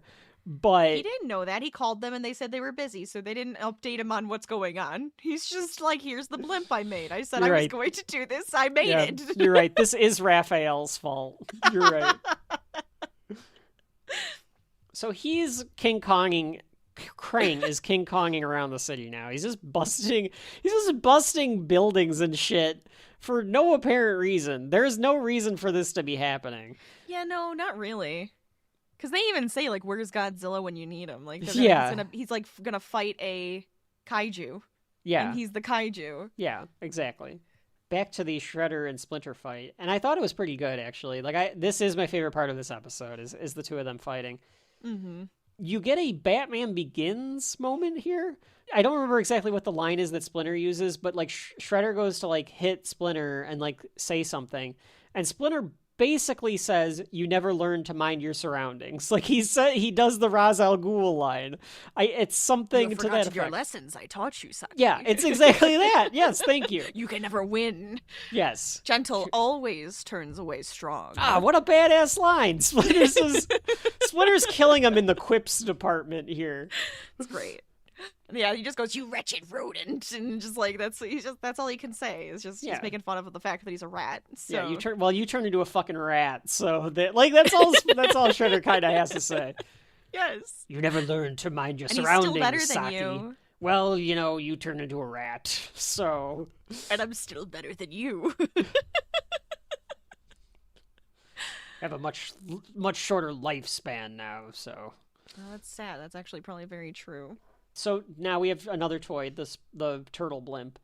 When Donatello was blowing the blimp up too, the sound effect for that, Rachel, sort of unsettling because it's like it is a blimp. It sounds like a balloon. I was going to say, blowing does up. it sound? I can't remember if it sounded like a balloon being blown up with helium.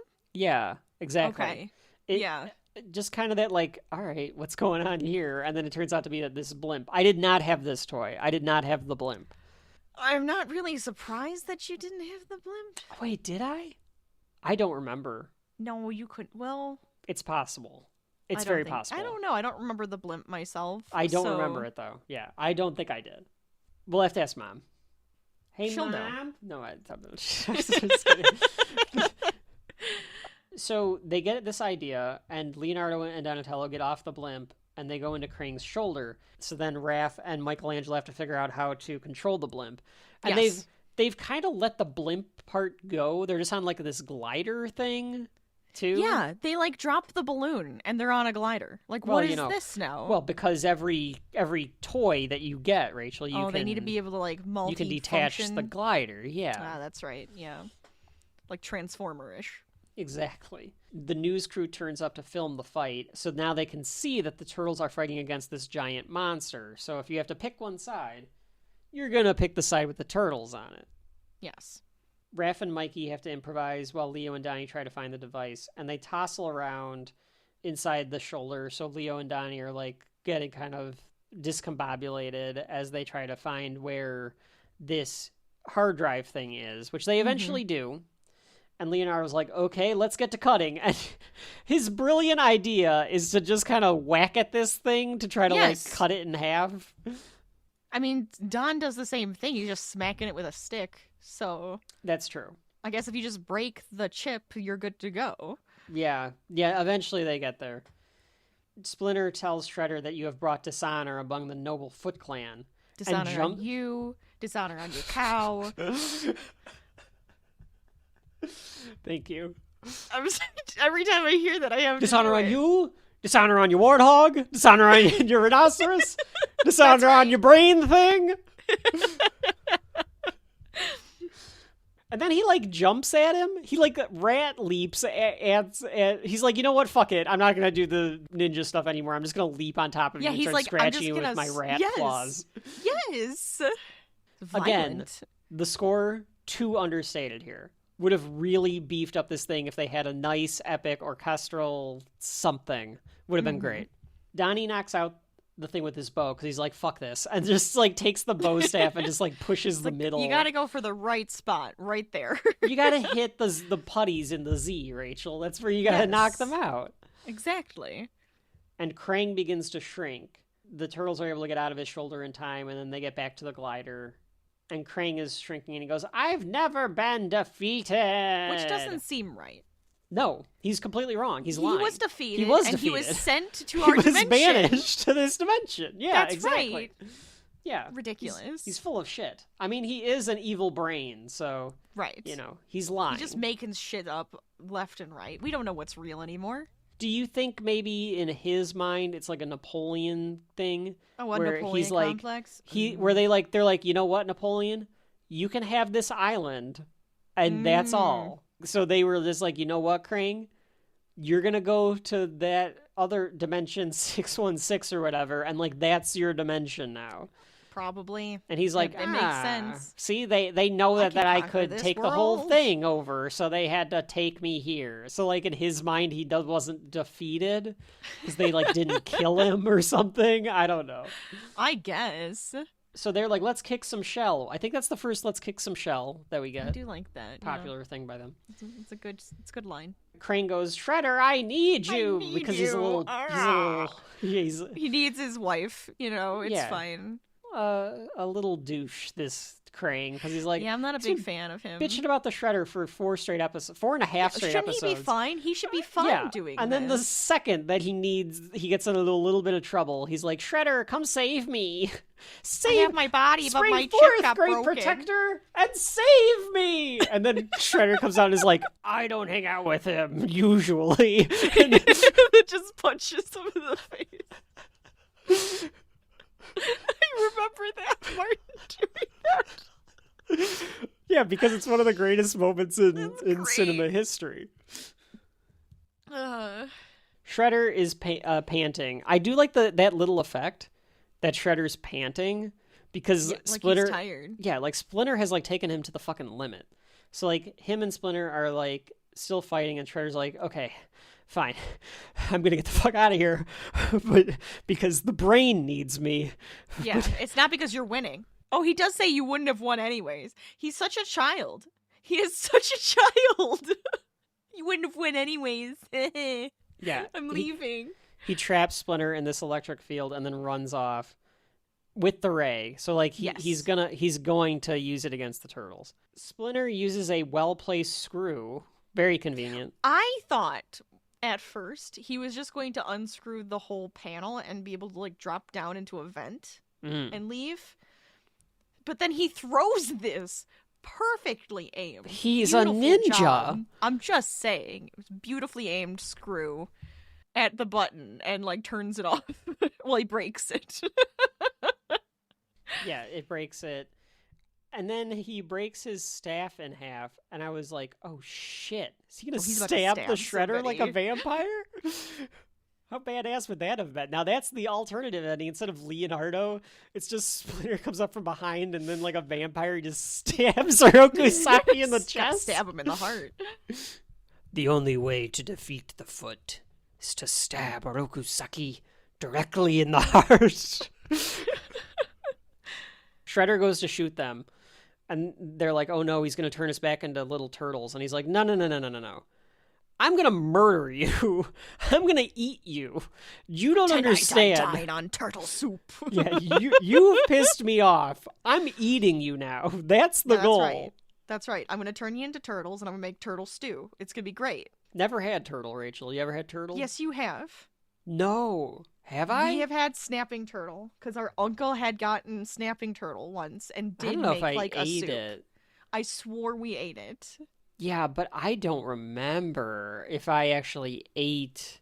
I must have, because I was probably curious, but I don't remember it. I can't tell you that right now. Feels like that would have been my Lisa Simpson with the lamb moment if I knew. I thought you loved me. I thought you loved me. Yeah. Dude, just go eat some pizza. Which also, you probably would have done that as a kid too, because you were not. I was not an adventurous eater. No. At all. No. Yeah, something tells me I did not eat that. So Splinter throws the staff, and it breaks the ray gun. And Shredder's like, no! Oh, come on! And Krang, with this, he could have just left. Yes. Because I need you. And then he goes, climb on my back, makes wings out of his arms, which I thought he needed the chip for, but apparently not. And they fly off. Yeah, exactly. It was reminding me of speaking of another Simpsons reference of Principal Skinner being like, good job, Nibbles, now chew through my ball sack. Like, that's all I was thinking when it was like, all right, thank you, nice job, Shredder, now climb on my back. I wanted them to be like, Master Splinter, you broke the gun, and I wanted him to be like, well, I was actually aiming for the Shredder, but whatever. Yeah, it's fine. I wanted that gun. I almost made a Twilight reference with when he climbed on his back. but I didn't know if you would know it. No, so then I was like, climb on my back, spider monkey, or whatever. Yeah, it's like, hang on, spider monkey. Go ahead. I don't want to say it like Krang. Climb on my back. Hang on tight, spider monkey. So awful. You're welcome. You're welcome, world. That's out there, everyone. There it is, folks. There it is. That's what you come to Shelf Life for. 3-hour episodes, because you never know when Rachel is going to do Krang as Edward Cullen. You just don't know. They decide to go try to shut everything down in the Technodrome, because Donatello is like, I'm pretty sure I can figure this out. I've figured everything else out, so let's go shut this down. So they go down in there, and General Trog, all hail General Trog. I never knew what this rock guy's name was from the last episode, and then I'm like, we know. His name is Trog. Okay. Or Trag. One of the two. He's ready to come through. But the turtles fight off the Shredder as the army comes through. Again, a good score would have been nice here. Donatello reversed the portal.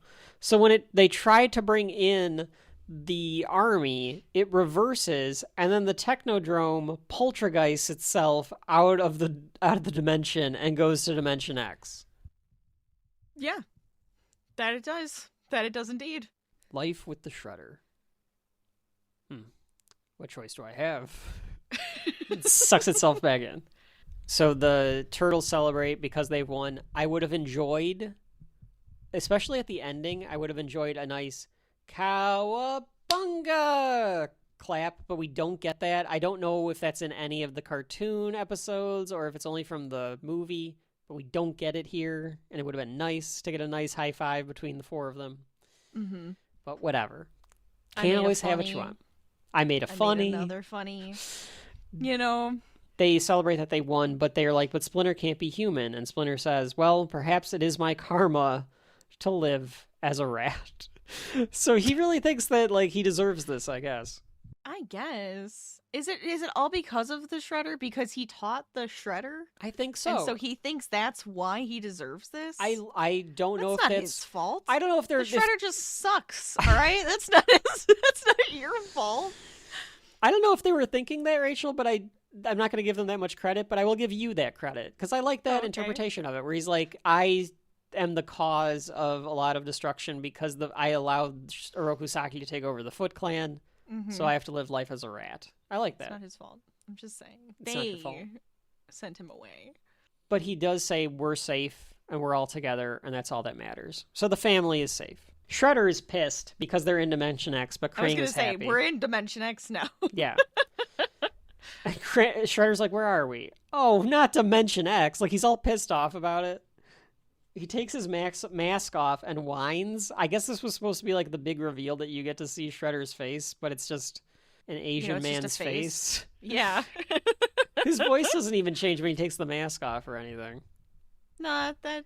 Do you think that they couldn't get away with a Shredder scar because it's a kid's cartoon? Because that would have been nice. I feel like they should have. They should have had the scar because it would have made more sense when he takes off the mask to have a scar on his face. Like, you could have had a reason for it, even with Hamato Yoshi being human. Like, maybe he gets a good lick in before he leaves. I don't know, but something. Krang is like, I'm the supreme master in this dimension, so you're going to do my bidding now. And Shredder's like, but I don't want to take over dimension. He Cartmans. He's like, but ma'am. He really does. Do that. He's like, I wanted the world, not Dimension X. I get it, though. You made Dimension X sounded like it sucks. Why would we want this? This dimension looks like shit. It's got these 1950s alien fairy pixies running around, these fucking rock monsters. Suck. I had a nice Everything business. Looks like it's on fire. I had a whole business district going on. I was going to franchise out Ninja Pizza. Now you're making me take over this shitty dimension. We cut back then to our normal area, and April is on the news, and she's saying that the turtles are saviors. There's still a split decision on them. It's interesting, because I feel like this is kind of a trope when it comes to vigilanteism stuff, where half the city thinks they're heroes, and the other half is like, no, they're villains. They're a menace. Right. They're actually doing that with the turtles. I know it's probably predated with Spider-Man and stuff like that, and predated even more probably all the way back to the Lone Ranger or whatever, and probably Zorro before that, or whenever all of those were. But I thought it was interesting that they actually have that a little bit of pathos there, where like beloved by some and hated by some, because people don't know exactly what to think of them. An old lady says that they're smelly. Turtles are smelly, which they are. Turtles stink. And April says that she's leaving this as a mystery because she's like, we don't know much about them except for that they're the Teenage Mutant Ninja Turtles. So she gives them like the shout out that Splinter gave them. Right. I would be like, lady, why are they teenagers? Like, what is that? What is that? Where did you get the teenaged part from? Yeah. How do we know they're teenagers? And mutant. So what does that mean? That they're mutants exactly? Well, I mean, they're turtles. And they're humanoid. Don't you think they're mutants? They could be anything. They could be aliens. Is she revealing that they were mutated? Like, what is she revealing exactly? Maybe she is trying to be like, they're not aliens, all right? They're freaks. Or mutants.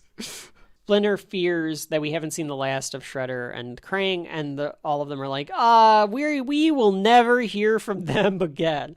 I like that. It's almost like a joke, because like they know that if this gets picked up for more episodes, that Shredder and Krang are immediately going to come back, because all the turtles are like, don't worry so much, Splinter. Like, those guys are definitely dead. We don't even know what happened when the Technodrome collapsed on itself. For all we know, they turned into dust and they're all dead. Right.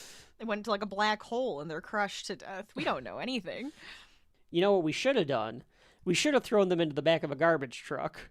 I mean, they kind of did, though. Oops. They kind of did. Yeah, you're right.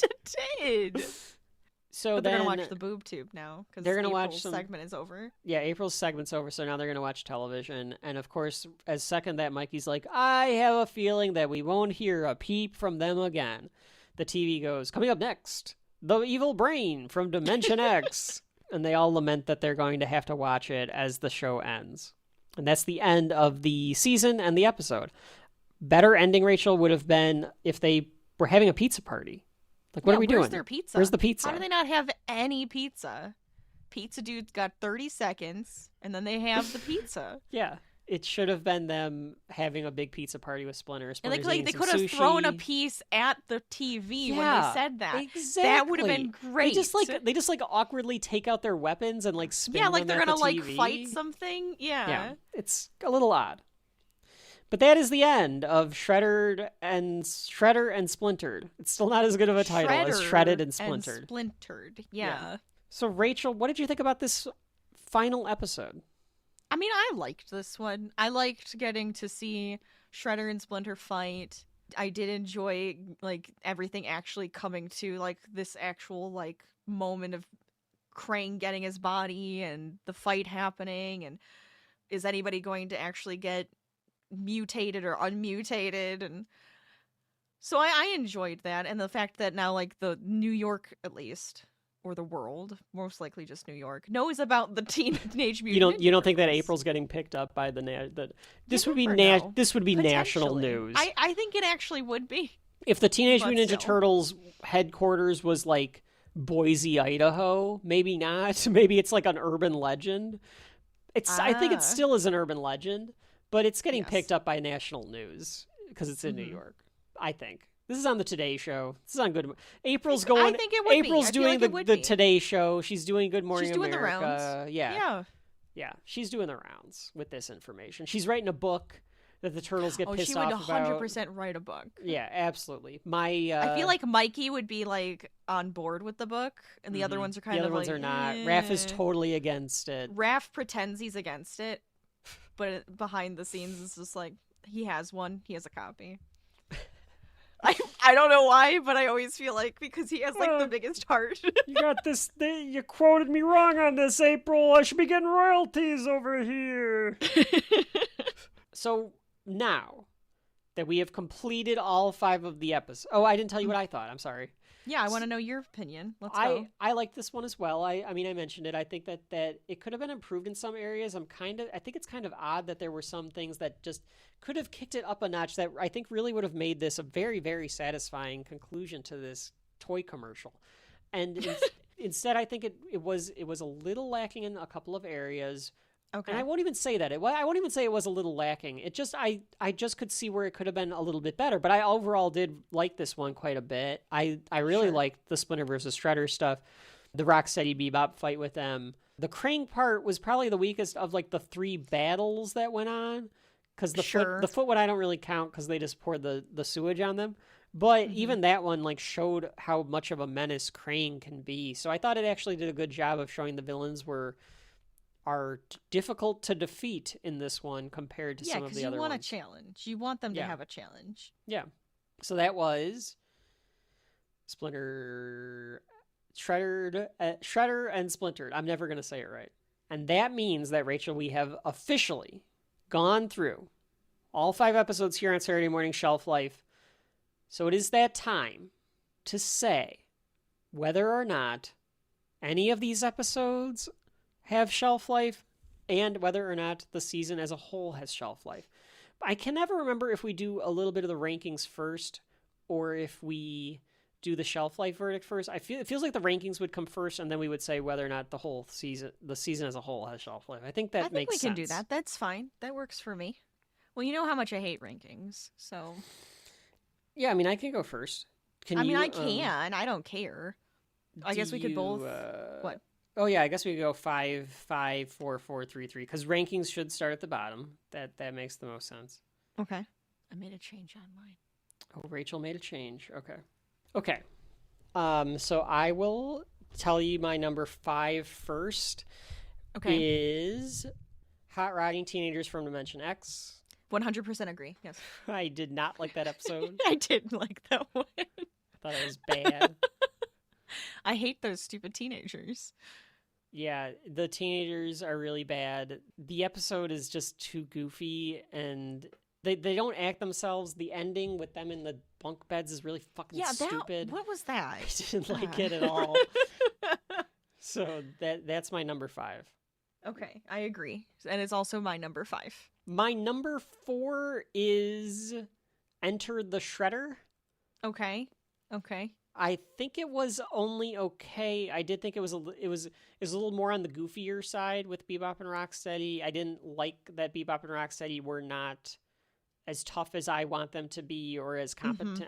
They need to be goofy and stupid, yes, but I want that for their first appearance they needed to be a little tougher. Yeah. So I mean, you're on Shredder's crew. It makes sense that you would be kind of tough. I think that pulled it down for me. It was just the whole episode was a little goofy for my taste. So I had a number 4. What did you have as your number 4?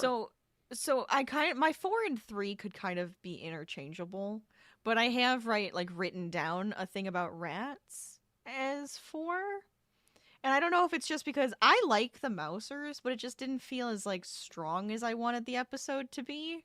But honestly, it could probably be interchangeable with Enter the Shredder. Okay. I think 3 and 4 are kind of interchangeable. Okay, so you've got Enter the Shredder at 3, a thing about then rats again, is 4. it's all rankings. All of my numbers are a lie, so it doesn't really matter. Folks at home, please understand when it comes to rankings, these things are made up and they absolutely do not matter. And I could change them at an absolute drop of a hat. At any point in time. They do not matter.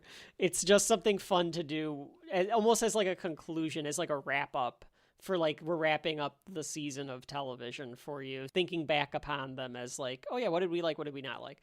Right. Of those, Rachel, since you said you're number 3, 4, and 5, any of those episodes yet have individual shelf life for you? Where you would go back and... Well, 5 doesn't. No. I probably would. I mean, honestly, if I went back and I watched the episodes, I would watch 2 and 3 again. I might skip episode 4. Okay. So, yeah. Okay. My number 3, and I had number 3 as Shredder and Splintered. After just talking about it, though, it's really close with a thing about rats for me. I have Shredder and Splintered as 3, and I have a thing about rats as 2. I'm really close with those 2.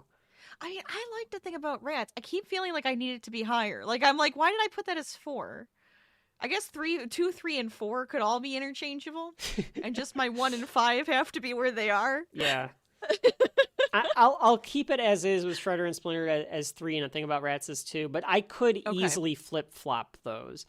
Right. I think both of them had good action for the kids in it. I think both of them had good pathos. I think Shredder and Splinter might have had better characterization for like Splinter, but A Thing About Rats had some good characterization for the turtles in general a little bit more. I like the way that they had to kind of solve the Mouser problem too. Oh yeah, I did like that stuff. Yeah, I might move mine. I'm gonna make A Thing About Rats 3 now and enter the Shredder 4. Okay. I'm gonna keep Shredder and Splintered though. Shredder and Splintered. Shredder. The shredding as 2, because I was like, no, I liked this one. Yeah. So I felt like it had to be higher. Yeah. Well, that's where I'm at. Where I'm like, after talking about it, I'm kind of like, but is this just recency bias because this is the last one we talked That's about? also true. Yeah. It's also true. But So it's not number 1. It is not number 1. Number 1, I think for both of us, is Turtle Tracks. Yeah. The first episode. Right. I was Pleasantly surprised. I got it. I really was. Like, I expected when we put this on the list, I was fully expecting this to be us making fun of nostalgic Turtles shitty cartoon for 2 episodes of Shelf Life. And then when we turned it on and we watched it, and it's like, yeah, that's there. Like, it's goofy. It's 1980s kids cartoon made to sell toys. But they still did the Turtles' origin justice. And it was as much as interesting. I liked the rat versus the human to rat from the other. I like both stories, but it still worked for me now as like a whole series, like or a whole season, like having that actual arch full go into like the Shredder versus Splinter because it's the master versus student. Yep. I liked that. Yeah. So it brought me back to being like, okay, the origin is good then. Yeah. Turtle Track's the number 1 for us. So if you take the average between all of us here, then it would be Turtle Tracks 1, Shredder and Splinter 2, Thing About Rats 3, Enter the Shredder 4, and Hot Riding Teenagers from Dimension X as number 5 on our average Unless list. I fix which it. which I actually think makes sense. That's still the same. Yeah, so it doesn't really change. So I actually think that I think that's right. Whereas Shredder and Splintered are like, it's 2.5, 2.5. Like, it's like neck and neck. So it's 1, 3, and 5 are the good ones. 2 is okay, and 4 you can skip. It's bad. Yeah, just it's unnecessary. So Rachel, we've come to that time. We've ranked them. We talked about them. We kind of did like a little spiel there. Does the 1987 first season of Teenage Mutant Ninja Turtles have shelf life? I think that this Teenage Mutant Ninja Turtles 1987 first season. Rachel's thinking, so she's wasting time. Quit buying your time. I think overall it does have shelf life. I like the animation. I like the voices, and like I like that it has that silliness. I mean, it is a kids' cartoon; it has to have silliness, right? But it still has like structure and the strength of like an actual story that is nice to follow. So I'm gonna give it shelf life. Yeah, I think we have to be clear. Like, we're rating this on a scale of what it's supposed to be, and do we want it on our shelf or not? This isn't like earth-shatteringly great or something like that. It's a kids cartoon from the 80s designed to sell toys. Like, that's what it is. But it's good. It's enjoyable. It's actually entertaining. Right. It's rewatchable. It is rewatchable. I'm with you on this. It does have shelf life. And I'm very surprised by that.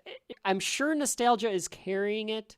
I'm sure knowing the Turtles and disliking Turtles stuff is carrying it. By the way, I did ask my godson again about Turtles because I was asking him what he wanted for Christmas. Okay. And he said Power Rangers.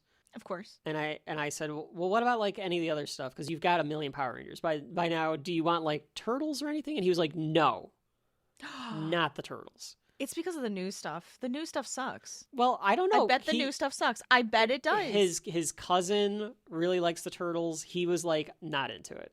So he doesn't want anything to do with the Turtles. So maybe if you're does not my godson love the Ninja Turtles? Yes. I'm making him Ninja Turtle. There you go. I'm writing this down. So yes, apparently yours is into the turtles, mine is not. Yes. So Rachel's all happy about that. I was pleasantly surprised by this. So yeah, I mean, I get it that we haven't put some stuff on the shelf that is technically better, but nostalgia goes a long way and it's our shelf. And I wouldn't go out and like buy this premium thing, but if they had a DVD and it's like somewhere in a box somewhere that you could buy it cheap, might have to think about it. I actually think that at least 3 of these episodes have individual shelf life, the first, third, and fifth. Right. If not the second as well. So like, yeah, it's got shelf life. I am very surprised by saying that. I really am. I thought that, okay, if I say it has shelf life, it's going to be based purely to say like, it's nostalgia, the turtles and it's nostalgia. Right. But in actuality, it's like it's got a little arc. It's goofy and silly, but it works as a season. Right. Like I keep seeing, and I know I'm just being, I don't know if I'm being biased or just like looking and not, I've never seen it, so I don't know. But they kept giving me commercials for the new ones. Sure. And that's biased. That's got to be biased. The art style. Yeah, I don't like the art style. Does not do it for me. Yeah. Does not do it for me at all. And even like the new movies and stuff, hearing the voices where they sound like preteens or like children, it throws me off, and then it makes me go, not for me. So like this though, their voices, the art style, that kind of that draws me back in because I like this style. Yeah, the animation works pretty well. I think everything in general, it's set up. It had to. It's clean. If it's very clean. Yes. If this season didn't have shelf life, if it was an issue, if it was not at least good enough for kids to be like, this is fun, then you wouldn't have them 38 years later. They just wouldn't. It just wouldn't happen. So it makes sense that it has shelf life because it had to have a good foundation, and it had a good enough foundation that it just kept going. I don't know if we'll do any of the future seasons. We'll probably do some shelf life selects if people out there can tell us which episodes are good, because I'm told... Absolutely. Give us some options here. I'm told from what I've kind of read that they kind of skimp out on a bit of the budget going forward because they needed to make a ton more episodes, and they were like, we need to have the profit for the toys.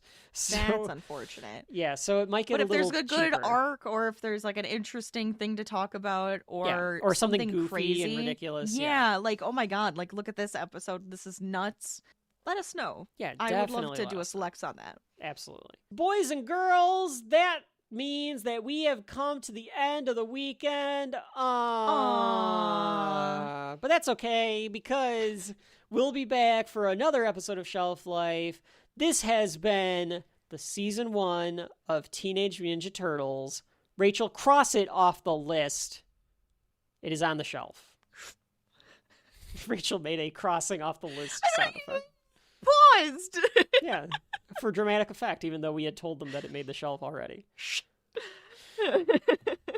And we're going to be back, not just for future Saturday morning Shelf Life episodes, boys and girls, but future Shelf Life episodes, because we're really only like halfway through this damned Volume 5, because for some reason we decided to do an extra large volume. Extra large. We're only like 10 episodes through, and we have like 10 more to go. I can't believe that. Yeah, which means stick around, boys and girls. We gotta get out of here. We need to. You're right. We kind of need to get cracking. So we're gonna get out of the sewer. Can you please pack up the rest of that pizza though, because I will eat it, even though we have eaten it in the sewer. I put napkins down, so I'm hoping that, yeah, that sopped up a lot of it. Yeah, I think that probably worked. Yeah. Tastes fine. Yeah. Yeah. It's good. It's good. It's good. It's good. It's good. It's good. So until next weekend, that's not really when the episode's coming out. We're not gonna do normal. The next episode will be at a normal piece in time. But until next time, I've been Kooky Kevin.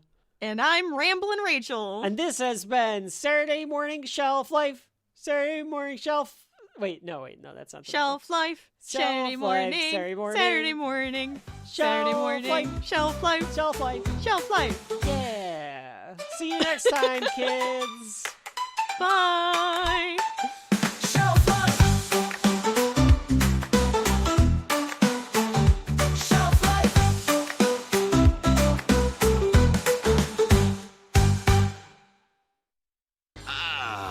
It feels so good to be so bad.